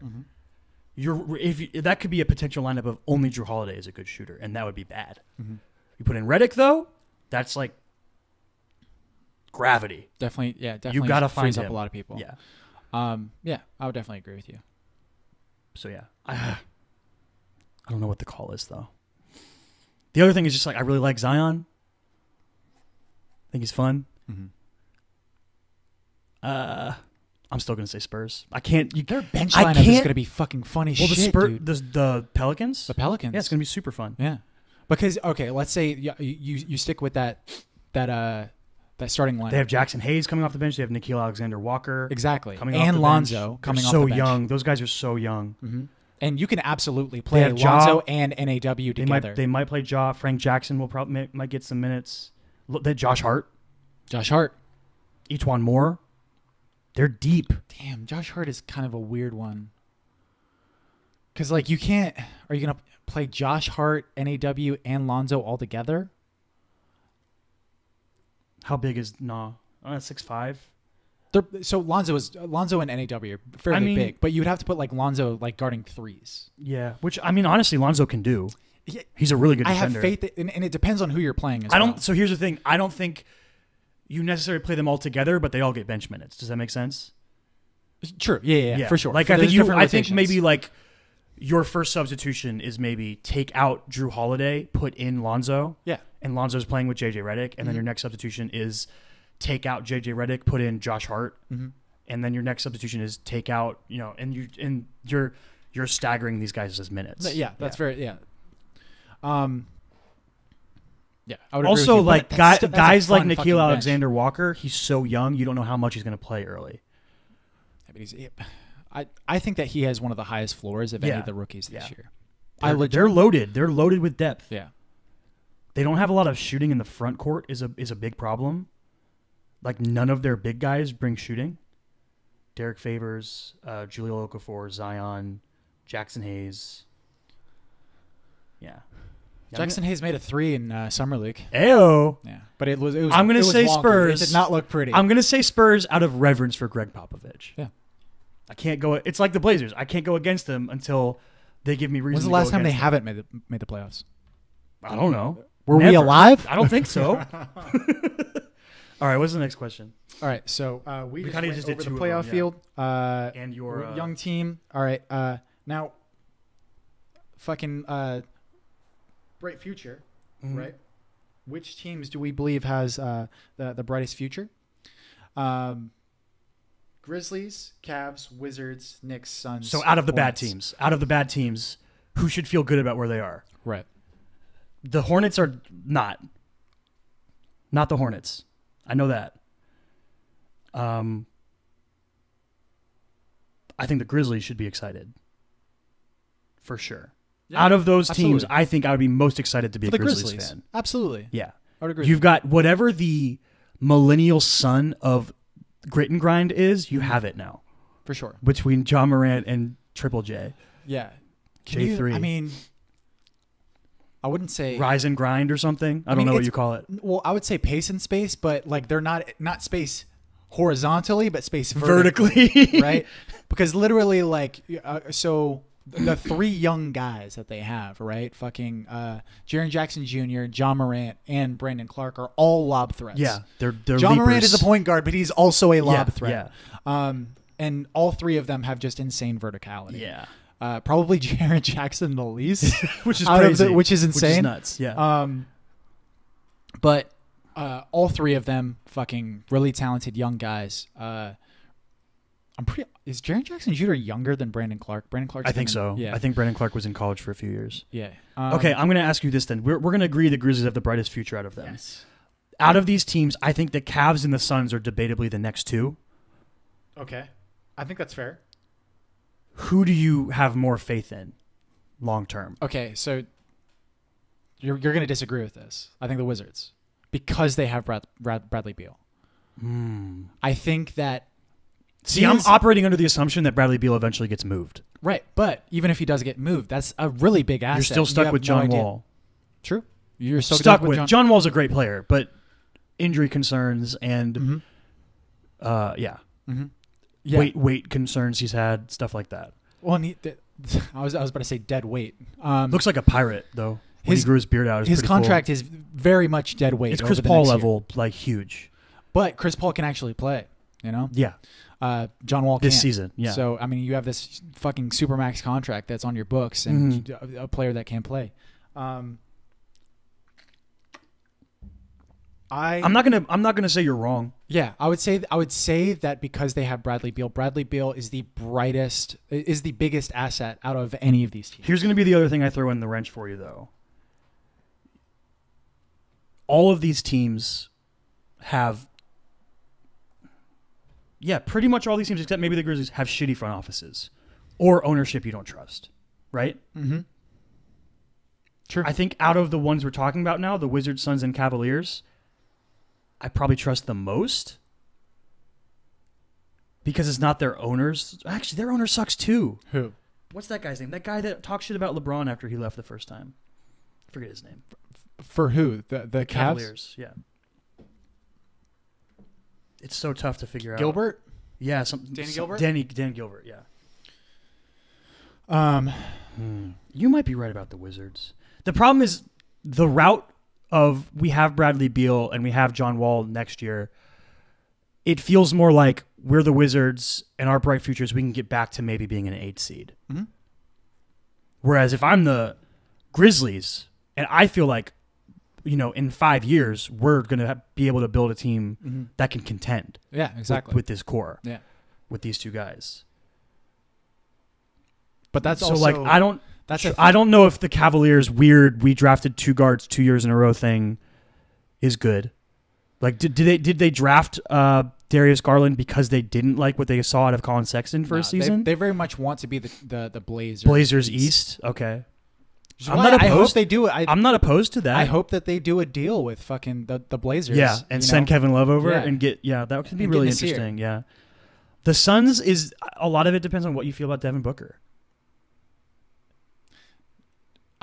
really think that. I don't think he's the question at all. I don't think that he's. I mean, know what I have. Is Devin Booker like a similar situation to having Bradley Beal? For me, I think. Yeah. Same position, both really good scorers, both just really good options on offense. Yeah. The problem is the Suns are just so shittily run. Yeah. And they draft so poorly all the time. But they got my boy James Jones. He's got so many rings. True. As a player. He's only in his this is his first. I mean, if we're full going to argue season. over people having rings that are in the front office, right? That's true. Michael Jordan. Yeah. No, but this is his first, I think, full season as the GM guy or the whatever his title is. Right. Now, how long Sarver lets him get before he fires him is, we'll see. That dude fires people like every 2 years. Yeah. Can we agree that we agree the Hornets are worst? How much lower are the Knicks than everyone else? Because let me pitch you an idea. You're the Knicks. You're the New York power forwards. You have 4 or 5 power forwards on your team. You could run an entire power forward lineup if you felt like it. Trade deadline is up. There's a lot of teams out there with thin front courts. You just send each 4 somewhere else. Boston, you want one? Somebody else? Blazers, you need one? Just throw them around, right? Mm-hmm. You build up some assets. Right. You convince yourselves once again, we've got a shot at Giannis. Okay. No, that's not true. It's not going to happen. Yeah. No, but the Knicks think that way. Right. That's the way they think. It's almost like the Knicks should operate as if they're a small market. Yeah, they should. They should. They should just fucking collect a whole bunch of assets, get rid of all of the fucking old guys that they have right now, tank like shit, right? Hold on to your young guys. Don't trade away your Kristaps Porzingis after you draft him. What? Oh, okay. Yeah, but I don't. He wanted to leave. He wouldn't. Don't be so bad at being a team that the star you draft wants to leave. Exactly. Yeah. There's that fucking but do what the Pelicans are doing right now. You know what I mean? Hopefully you get lucky in the lottery. You know, and you pick up somebody that you really don't just think we have the oeuvre of New York City and we can get anybody we want, because you clearly can't. Right. It doesn't work. Yeah. I definitely agree with you. You should operate, if you're the Knicks, you should operate as if you're a Would you rather be a Knicks fan or a Hornets fan right now? Right now? Knicks fan. Yeah? Yeah. Yeah. They've got some young guys that have promise. Also, you love Frankie Smokes. There's a zeitgeist to being a fan of the Knicks as well. It's just there's something cool about it. There's something cool about it. Whereas the Hornets, for some reason, I don't understand why. Huh? I don't understand why that's a thing. It's just cool. I don't know what it comes from. Okay, so it's not like they have this huge, rich winning history like the Lakers and Celtics. But it's not just about history, right? It's about like what it stands for, right? New York, right? Like it's the New York pants. Yeah, New York and the Knicks, just like they like the city, the culture, kind of, and it's kind of funny that the Nets have I was going to say, let me posit this: is there a chance that our generation and on supplants the Knicks with the Nets as New York's team? I think it's absolutely possible. I think it's especially if the fucking Knicks never fucking win, and if James Dolan keeps being a dick. Yeah. I think it's very possible, because it's interesting. You hear older people talk about it, and they're like, "No, the Knicks are a New York team," and I'm like younger people like the Nets more. Mm-hmm. They're cooler. Right. They've got this when they were founded and Jay-Z was involved and all that. People just like them more. But they also, they were also the New Jersey Nets. Yeah. Now they're Brooklyn, which it's the most hipster thing you can do. Well, yeah, and it's also it just hasn't been directly associated with New York for the longest time. Now it is, but I think that especially that residual. If Kyrie and KD, if they win a couple rings. Yeah, I agree with you in the present, but there's still that kind of oeuvre, that kind of zeitgeist that goes around that the Celtics had. Yeah, sure. They don't have the history. Well, I think number one is Celtics and Lakers fans. That's why they are the way they are, is because of the not only do they have that sort of idea of the city that backs them, and this they also have the history of look at all these rings we've won. Yeah, exactly. But look at all these great players that play for our teams. Even if you don't have that history of success within your organization, you still have the idea of what the Celtics are and the culture and the city that's behind it. Right. And I think that the Knicks still have that. That's the thing that just kind of bothers me about the Knicks. It's like they think they're the Lakers and the Celtics, but they're not. They're just not. But I also think that you very much overlook the oeuvre that in a vacuum. No, I totally get the allure of New York City. I get it. Yeah. Like I wish the Knicks were good. I think it would be fun if the Knicks it'd be fun for the league if the Knicks were good. Right. But I also just don't want James Dolan to ever be rewarded until he's somehow kicked out. Yeah. And they also have Frankie Smokes, like you said before, and I'm a huge fan of Frankie Smokes. It's okay. 2 second-round picks, get him on the Magic. It's fine. Miles Bridges is cool. I like Miles Bridges for the Hornets. Yeah. Who else do you like? Terry Rozier is fun to watch. Not this year. It's gonna get brutal, dude. Yeah. Are you ready for 28 shots a game for Terry Rozier? I don't think I've seen PJ Washington play. Or if I did, I wasn't watching him closely. Big Michael Kidd-Gilchrist fan? MKG? Marvin, what's his name? Don't they have a Zeller? They have a Zeller. I don't know which one. Cody? Yes? Maybe. They've got Frank Kaminsky. Frank the Tank. Frank the Tank. Yeah. It's rough down there, dude. Yeah. Whereas like the Knicks, MJ, I like Dennis Smith. MJ, what is you doing, baby? Yeah. Whereas the Knicks, I like Dennis Smith. I like Frankie Smokes. I like Kevin Knox. I really hope Julius Randle's a good player. Yeah. That's the thing. Like the power forwards they brought in, a lot of them are good. Right. Bobby Portis is a solid player. Yeah. That what's his name is old. Taj Gibson is old. Yeah. Taj Gibson, that's rough. I don't know why they did that. Mitchell Robinson. Promise. Yeah. Great backup center on 2K. Great. What's the next one? All right, so we were talking about bright future. All right, so we're going to rewind fucking a little bit here and talk about Zion Williamson, right? And if I were to ask you, right, if you had to make a bet, who would you bet to win Rookie of the Year, Zion or the Field? Field. I don't think Zion's going to win Rookie surprised. of the Year. I don't think he's going to win Rookie of the Year. I'm very surprised. One, opportunity. There are way too many good players on the team for him to get the amount of touches he's going to need to win Rookie of the Year. Yep. 2, Michael Porter fucking Jr. Okay. He's the dude that people are forgetting. He's going to give the Ben Simmons treatment. Okay. Rookie? Okay. Rookie? Technically, by really, award, I think Ja Morant is going to have way more opportunity to put up the numbers to win that award than he is. I'm going to say Field in a landslide. Wow. Yeah. That you are really surprising me. I thought you were going to be like Zion. No. Like if I had to bet on it, nope. It would be Zion. I think Zion might be the best player. I'm potentially definitely straddling this fence a little bit more than you. And I expected for you to be on that other side of the fence. This is really interesting. So I would argue. So if I had to bet, I would just bet Zion. I would bet Zion. Well, now, what is it? Narrative is going to help you with that. The media in the league is going to push that happens, hopefully. Right. Because he's the guy. Right. Right? But like you said, I think that there's a lot of factors that people are probably overlooking, and I think that it's a lot closer than you might think because of all these different things, like Ja, like Michael Porter Jr. Yeah. Right. Even like weird one, like Darius Garland is going to get just free reign to do whatever he wants. I mean, I'll bring up fucking RJ Barrett. Yeah, RJ Barrett for sure. RJ Barrett is going to be straight up like Waiters Islanding his life. He can do whatever he wants up there. Yeah, and he's also a player that does that. He already plays like that. Yeah. He goes out and he gets his shots. Yeah, and like I could if very you told much me see him that getting the RJ Barrett numbers. averages like 18 points a game, I'll completely believe you that happens. Absolutely. And I can see meanwhile, if you told me Zion averages like 11, 4, and 2 with like 2 blocks a game, right? And you're like, oh, that's like really pedestrian, right? But he's also like, you know, 4th option on that team. Yeah. See, I think maybe 5th option. I think that the counterpoint to that, the counterpoint to, he has like all of these good players and he's probably not going to be the first. I think that Zion's not the type. He doesn't have to be the first option or even the 3rd option to put up 20 points a night. That's true. He can feast on offensive rebounds, on rim runs. Exactly. That's true. And lobs, fast breaks, straight up, just fucking fast breaking his life away, stealing the ball out of players' hands while they're fucking cradling it.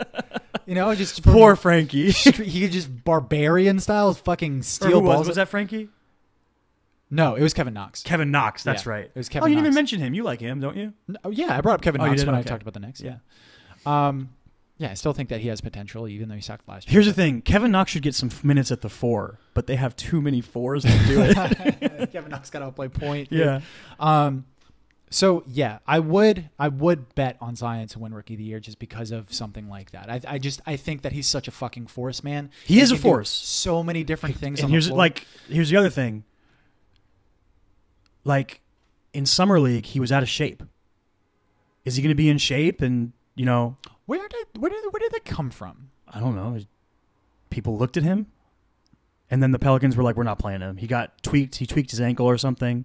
I think they were like, no, it's fucking summer league, and this is the future of our franchise. We're not going to fucking play him in summer league. I think that's what it was. I don't think it was as. Well, he much. did play, and then he got hurt. He did play, and he got hurt. That's what I'm saying. That he could have played. He could have kept playing, but they were like, "We're not going to mess around." Exactly. John Morant I think barely played in summer league, right? I think a lot of people are trying to sell this Zion weight thing. I think he's just a thick boy. I think that he's just muscular as fuck. I think he's built like a thick as hell. linebacker. Yeah. Now, my concerns with Zion's body aren't as much. Well, is he gonna explode his ankles one day? Is he? Yeah. Is he going to fucking Bo Jackson himself out of the league? Yeah. Is he going to end up like Derrick Rose, and because he's so explosive, he ends up hurting himself because of it? That's such a bummer that's like a double-sided. And I'm just really hoping that it doesn't happen. That would just be so fucking sad. He's so sweet. Yeah, he's such a great guy. He's so fucking fun to watch, man. Yeah. He's so fun to watch. That I love Zion. I hope Zion is great. I think Zion also is I think for him to reach his peak level is going to take time. And I think that's something that people don't really realize or grasp. Right. He's such a star already that they just have these expectations of him of being like LeBron when LeBron came in the league. Right. And I don't think he's that type of player yet. Well, here's the thing. I think the Pelicans want to win so bad that things are going to go through Drew Holiday. They're going to go through J.J. Redick. They're going to go through Brandon Ingram. They're going to go through Lonzo Ball. Yeah. And then him. And he's going to have to get his in other ways. Mm-hmm. Yeah, I would agree with you that it's not like he's going to be the first option. It's going to be interesting to see how they play them, how they play Zion, and how much different it is with Duke. Because with Duke, they kind of played him kind of dumb. They kind of were just like, okay, we're not going to have a lot of shooting around you. They weren't. It was rough. It was rough at times. I forgot who their fucking best shooter was last year, but they not RJ. Because he didn't shoot great. Or Cam. I mean, not Cam is who I meant. Because he didn't even shoot their well. best shooter, I think, only shot 36%. Yeah, from they were just cursed as a 3-point shooting team last year. Yeah, it was super surprising. It was not a typical Duke team. But we didn't mention Cam Reddish when we were talking about the Hawks. He's an interesting fit around Trey and John. Not only that, but DeAndre Hunter as well. Yeah, they're going to be good down the line. Yeah. So yeah, I would agree with you as far as the field being, but I probably don't think it's a landslide. Landslide was probably a little aggressive. It's a little strong. I think you were like, I liked it. Though. You were stoking my fire, and it was and I was like, yeah, I liked it. Yeah, I liked it. But and I think people don't think about Michael Porter Jr. And it's the opportunity thing is what's big for me. The amount of shots and stuff like that. How much touches are you going to get? Maybe if fucking Ja, RJ are two big ones that could come in just because of opportunity. Yeah. To get theirs. Yeah, maybe fucking Darius Garland. You know, if he because Rookie of the Year isn't like really MVP. You don't have to be on a good team to win Rookie of the Year. True. You just have to put up numbers. What's our next question? Top 5 for MVP. Oh, okay. So I put them in order of odds. Okay. What is your order of the top 5? So my order of top 5. Well, let's say the odds of MVP of winning MVP currently stand as Giannis, then Steph, then James Harden, then Kawhi, then LeBron. How would you rank them? I would rank those top 5 because I actually have a different. Is somebody else in your top 5? I have a different 2. Okay. Give me your top 5. So, now if I were to sort those 5 out, right, it would be Giannis, Harden, LeBron, Steph, Kawhi. Okay. Okay. If I'm going to make my own top 5, right, you would drop off Kawhi, and in that 2 spot or 3 spot, I think they're kind of even there. I would have Giannis, Harden, Anthony Davis. Okay. I think that I think Anthony Davis is 6th in the odds. I think he's right behind LeBron. He's either 6th or 8th.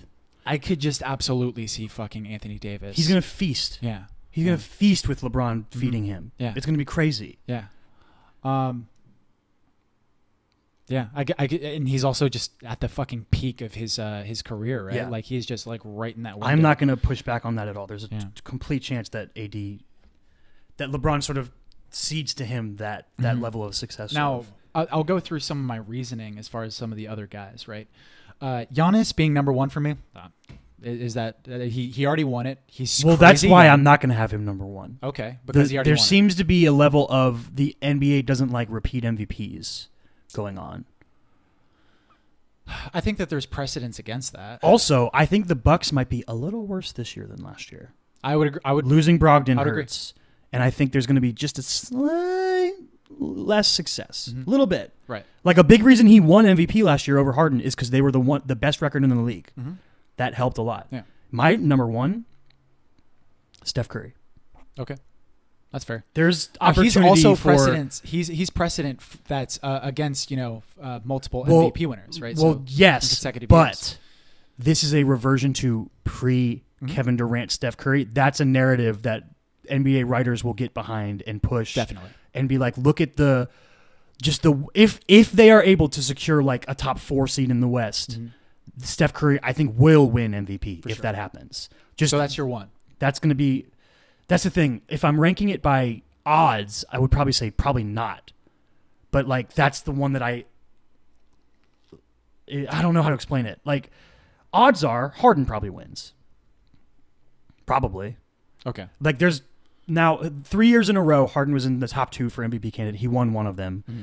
And people will debate to the ends of the earth that he should have won the other 2 as well. Mm-hmm. The question is having Westbrook going to alter that in some way? Is Westbrook going to take more of that MVP conversation away from him than Chris Paul did? Right. I think that there is more of a narrative pushback against voting for Harden. Well, because people don't like the way he gets his. Right. Yeah. Against Harden, like there's more of an obstacle there for him to win MVP than Giannis because he already won it. Yeah. Right. I agree with taking Kawhi out of the top 5. I think he's going to miss too many games just from load management. Yeah. But I think having Paul George on the team there's going to be enough of a split going on there. Yeah. Yeah. That's super fair. I'm actually I would raise LeBron up. Okay. Because I think we're in for LeBron revenge tour. Oh yeah. I hope so, dude. I think we're in for straight up LeBron revenge tour this season. He's going to be like, wait, you think Kawhi's better than me, and you think Giannis is better than me, and you think Kevin Durant is better than me, right? Shut the fuck up, all y'all. And I think he might just go complete. I would not be surprised if LeBron was just destroying everybody, actually trying on defense, which I love that Anthony Davis was like, one of my goals is to get LeBron to play defense this year. Oh, really? I was like, hell yeah, AD. Yeah. I could very much see that happening, but I can also see him sort of like taking a step back and being like, and letting AD. This is the best guy I've ever played with. Yeah, debatably. I think he is. Yes. Okay. I tempered that because you're a Heat fan. Like D Wade was just past prime D Wade, I think, when LeBron came. Okay. Just past it. Okay. But this is prime AD. So it's debatable. And then Kyrie's probably 3rd. Right. And then Chris Bosh is probably 4th. And then Kevin Love is probably 5th. Right. Probably. And then I played with Jay Crowder for a little bit. Never forget the Rodney Hood meltdown of 2018. So, yeah, I could see him doing that. I could see him just being fucking LeBron again, fucking... And playing an entire season just being a force, right? And being LeBron again. I could also very much see him being like, you know what? I'm gonna play point. I'm going to pick my battles, right? And I'm gonna be conservative again this year, right? And I'm just going to fucking get 13 assists a game. And I'm just gonna feed it to AD. Me and him are just gonna lob. I can't wait for the first full court lob that he throws AD. It's gonna be awesome. So if I were to rank them odds-wise, the top 5 for me. So here's the thing. Do I think about this in personal preference or in what I think might happen? I'm going to do personal preference. I'm going to say nuclear Steph, revenge tour LeBron, Giannis, Harden, Kawhi if I was to rearrange the top 5. That's what I'm going to say. I think like odds makers having Giannis highest makes sense. Yeah. Because the team is just built for him to be the MVP. Exactly. Just the way that they're built to play. And he's also fucking like, and he's incredible. He's incredible. Like even though he was an MVP, he could take another step. Yeah. I think that's yeah. If he brings in, like the next step is can he hit like standstill threes at a good clip? Like and not only just shooting, right? Like it's like how much does his IQ develop? Yeah. How much is like? I wouldn't say that Giannis is a great passer yet. He's just so good at sucking everyone in that then there's easy passes to make. Right. But can he become a next level passer? Just incremental improvements to his dribbling and to like his IQ and being able to. Yeah. How refined can his game get? Yeah. That's less being just a force of nature and being more refined. That's and how much can he do like the sort of LeBron thing where he's like, you know what, like this is my team now and I'm going to be as much of a coach as I can be as well. You know. That's interesting. Yeah. I don't know. Yeah. It's going to be a fun race, though. Right. So that's our MVP. Mm-hmm. What team are you higher on than most? And as a second part of this question, which team are you lower on than most? I mean, I'm probably higher on the Heat than most, but I'm a Heat fan, so that doesn't count. Outside of that. I'm probably higher on Portland than a lot of people because I'm afraid of Damian Lillard beating me up and hitting game winners on me. I'm probably higher on tracks about you? I'm pretty high on the Jazz. I think the Jazz are going to be really good. I'm probably higher on the just from the nature of our discussion earlier, a little higher on the Pelicans than most people are. Okay. I don't know if there's a single team that I'm like everyone's saying they'll be the 8 seed, and I think they'll be the 2 seed. There's nobody like I'm like crazy hot takes on or anything. Lower on. Maybe Boston, but I think maybe a lot. I think a lot of people have taken a step back on Boston, though. Yeah, I don't know if that's abnormal. I think that is why I'm higher on the Celtics than most. Okay, so like we've talked about this before about how like I think Kevin Pelton put out an article where he put Boston as the 3 seed, right? Yeah, I'm pretty sure it was at the 3 seed, and I was arguing that like I don't think that that's crazy. No, I think Boston could definitely get the 3 seed. Yeah, but at the time you said that it was a stretch. It was a stretch. Yeah, and I don't think it's a stretch.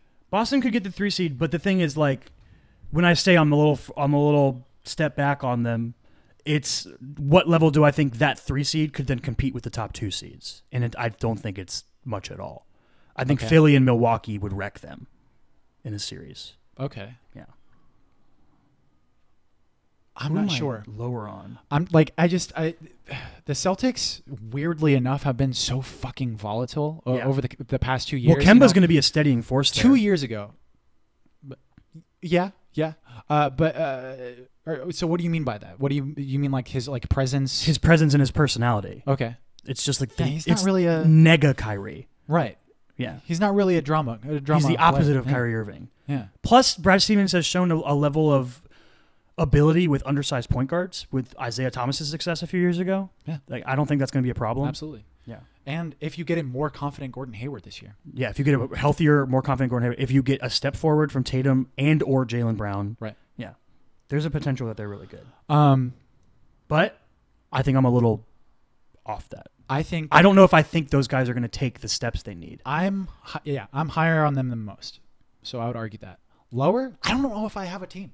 I don't know if I have a team that I'm lower on than most people. Because, like, like, if I say to you, like, Houston, I don't even know what to think of Houston. Exactly. It's too crazy. Yeah. I have no idea. I know this. There are going to be points where Russell Westbrook is just destroying second units. It's going to be terrifying. Because they're going to be staggered. They're going to, like they did with Chris Paul and James Harden. They have to give Russell his minutes where it's just him being Russell, and he's going to destroy backups. It's going to be like a horror movie. Okay. It's going to be scary. I'm excited for that. I like that the Thunder, like the Houston is one of my least favorite teams because of James Harden and the way he plays. Right. And I've said it a million times. I think he's great. I just don't like it. Right. But I love Russell Westbrook and the way he plays. It's just so exciting. You know what my favorite thing about James Harden is? Watching him play pickup basketball. Oh, yeah, because he can't like hunt for fouls and do bullshit. He's not going to do a lot of that stuff. Yeah. And he's a god with a basketball. He's insane. He's so incredibly fucking fun to Yeah. watch, man. And like I think that because he's so much of a polarizing player that like it seems like the each side is kind of forgetting aspects of his game. You know, you have like these uber Houston fans that believe that like James Harden is God, right? And then you have people. So you have people that absolutely hate James him, Harden and they are completely overlooking the fact that I think like, you he need to be is able to such an amazing separate. player. If you're analyzing the Rockets, you need to be able to separate your thoughts on the way basketball should look or should be played with how good he is, and you can understand that they contradict each other. Absolutely, He's amazing with the ball and like his footwork and everything. Like it's just strength. He's strong, dude. Yeah. Just stop flopping, man. Just stop going. Stop driving with the intent of just getting to the free throw line. It drives me crazy. Try to actually score. It drives me crazy. Mm-hmm. The worst ones are like the jump shots where you can tell like he flails. Right. That just drives me nuts. Who am I lower on? Even that stuff doesn't bother me as much as like the essence of like what I don't like about Harden was when 2 years ago when they were playing the Jazz and in the backcourt when someone just scored and he threw his ass into Joe Ingles because Joe Ingles was looking at the ref at the time and James Harden was dribbling ahead of him and then he just stopped. And threw his ass into Joe Ingles. Which I was like, isn't that him creating? I'm so confused by the rules of basketball sometimes. Like, isn't that him creating contact anyway? Like it's so weird. And for people that like argue like he's just using what's there for him, so like therefore it's the spirit of the game. Like he wouldn't do that in a pickup game. Yeah. Watch James Harden when he plays pickup. He doesn't do that. I think a lot of it is stylistically too, just like watching the Rockets is just kind of like, well, James Harden is just waiting and waiting. Oh, now he's dribbling, and there's a step back three. Right. Oh, he missed another one. He'll make one soon. It's James Harden. It's weird. Sometimes he'll go through stretches where he just airballs shit because he takes dumb shot. Like, it's funny because he can make them, but they're dumb. You know what I mean? Like, analytically speaking, it's like you're taking so many step back, deep, contested threes instead of trying to create for your teammates. It's weird. I'm trying to think of somebody I'm like lower on. Maybe the Hawks. I don't know if the Hawks are like quite as good as people think they're going to be yet. Yeah. I don't know if there's anybody that I'm like they're overrated. Yeah, I wouldn't say. I think I'm higher on the Hawks than you, but like I'm just like relative. I don't think that they're going to make the playoffs this year. Yeah, I don't either. No, but I could see them being a really fun team and being better than they're definitely a league pass team. If I had to bet on who's the Kings of this year, though, I would say the Bulls. If I had to bet on it, on like the team that like probably because like there's a lot of people that think that the Hawks are going to be good. What do you mean the Kings of this year? So I mean a team at the beginning of the year that nobody really has faith in. Okay. Right, and they end up winning more games than expected. Okay, because I think part of what goes into the aura of the Kings is that they're really fun. I don't know if the Bulls are going to be really fun that way. Like they have Zach LaVine. Mm-hmm. Who's flying around. Right. Like, they've got fun guys, but, like, the Kings have so many dudes like that. Yeah. I don't know. But I agree with you that the Bulls are that sort of archetype of they're probably going to be better than people realize. Mm-hmm. All right, what's our next one? All right, so... It's our last one? Final question. Yep. What's your finals prediction? I'm going to say Clippers-Sixers. I think. Clippers-Sixers. I think. With like zero confidence. Okay. I think it's such a hard field this year to choose. Let's rewind it back and say, like, what are your conference finals matchups? I think it's going to be Milwaukee and Philly in the East for sure. Right. I think that they've made enough moves to counter Giannis to win that series. Okay. They have Al Horford. Right. They have Joel Embiid. Like they have bodies to throw around at that team. Right.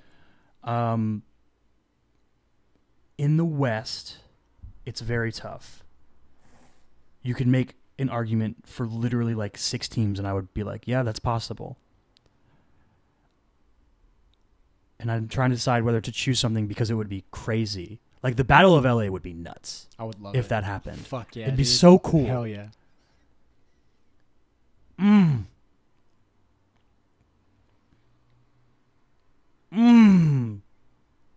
if you told me that like Denver made it again, I would believe you. Or Houston. I'm going to say Battle of LA because it would be crazy. Yeah. It'd be super cool. Right. Yeah, I think I'll agree with you there. As far as the LA matchup, I think that the problem there is like, is seating wise.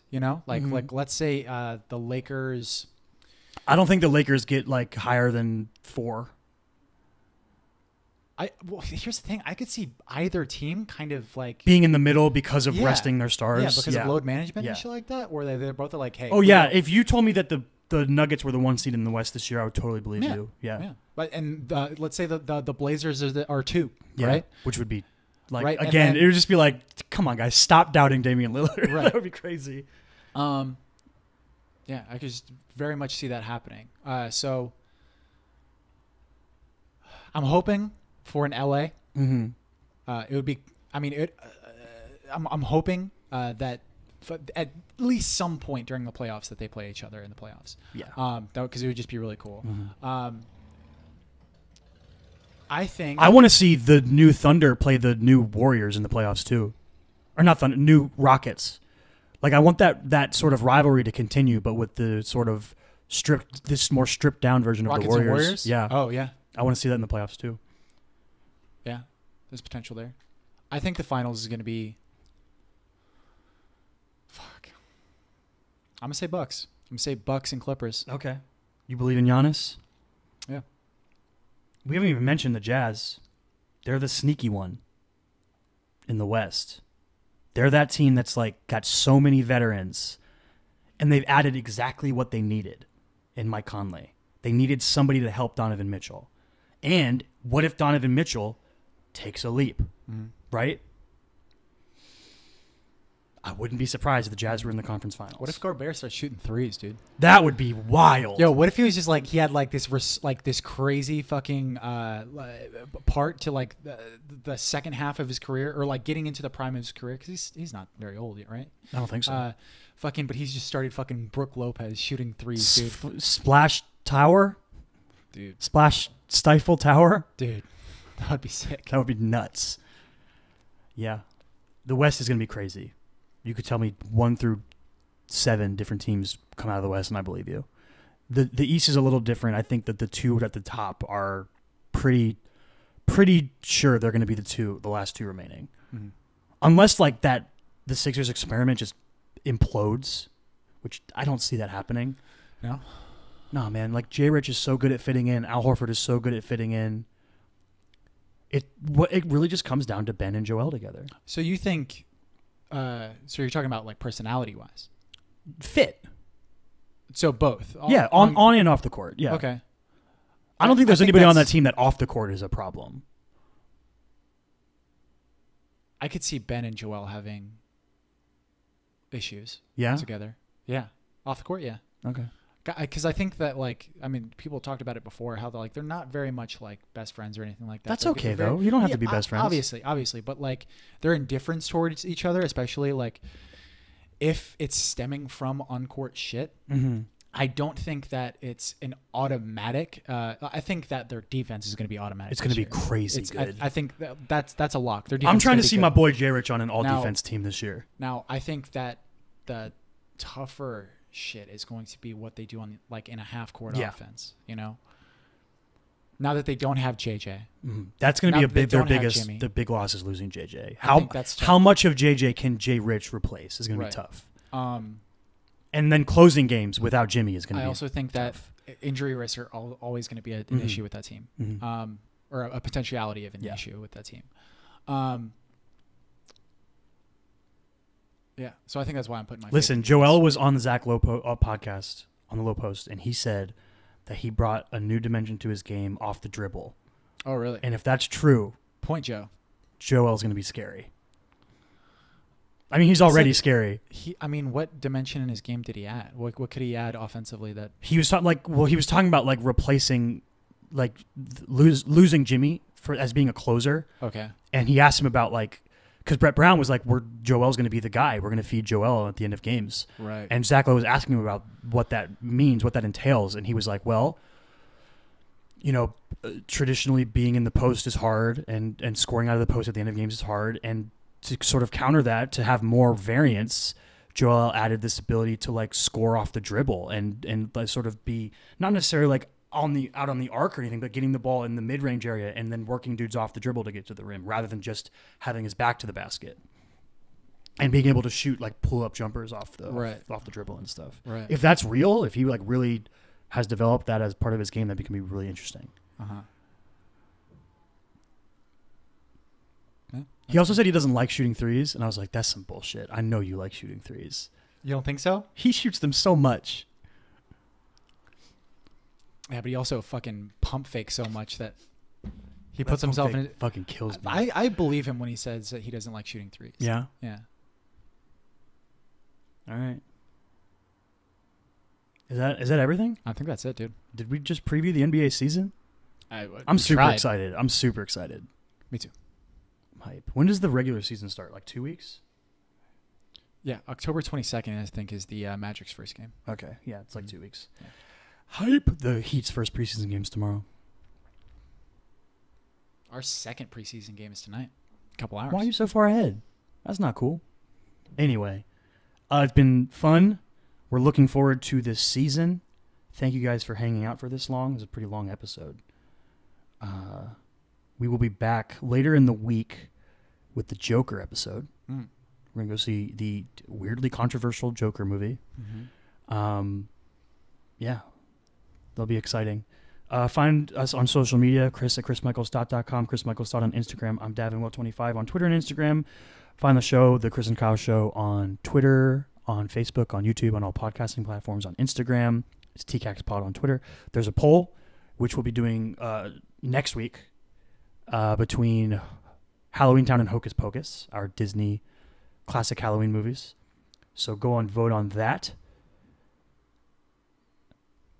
Get hyped for the season. We out. We out. Stay weird.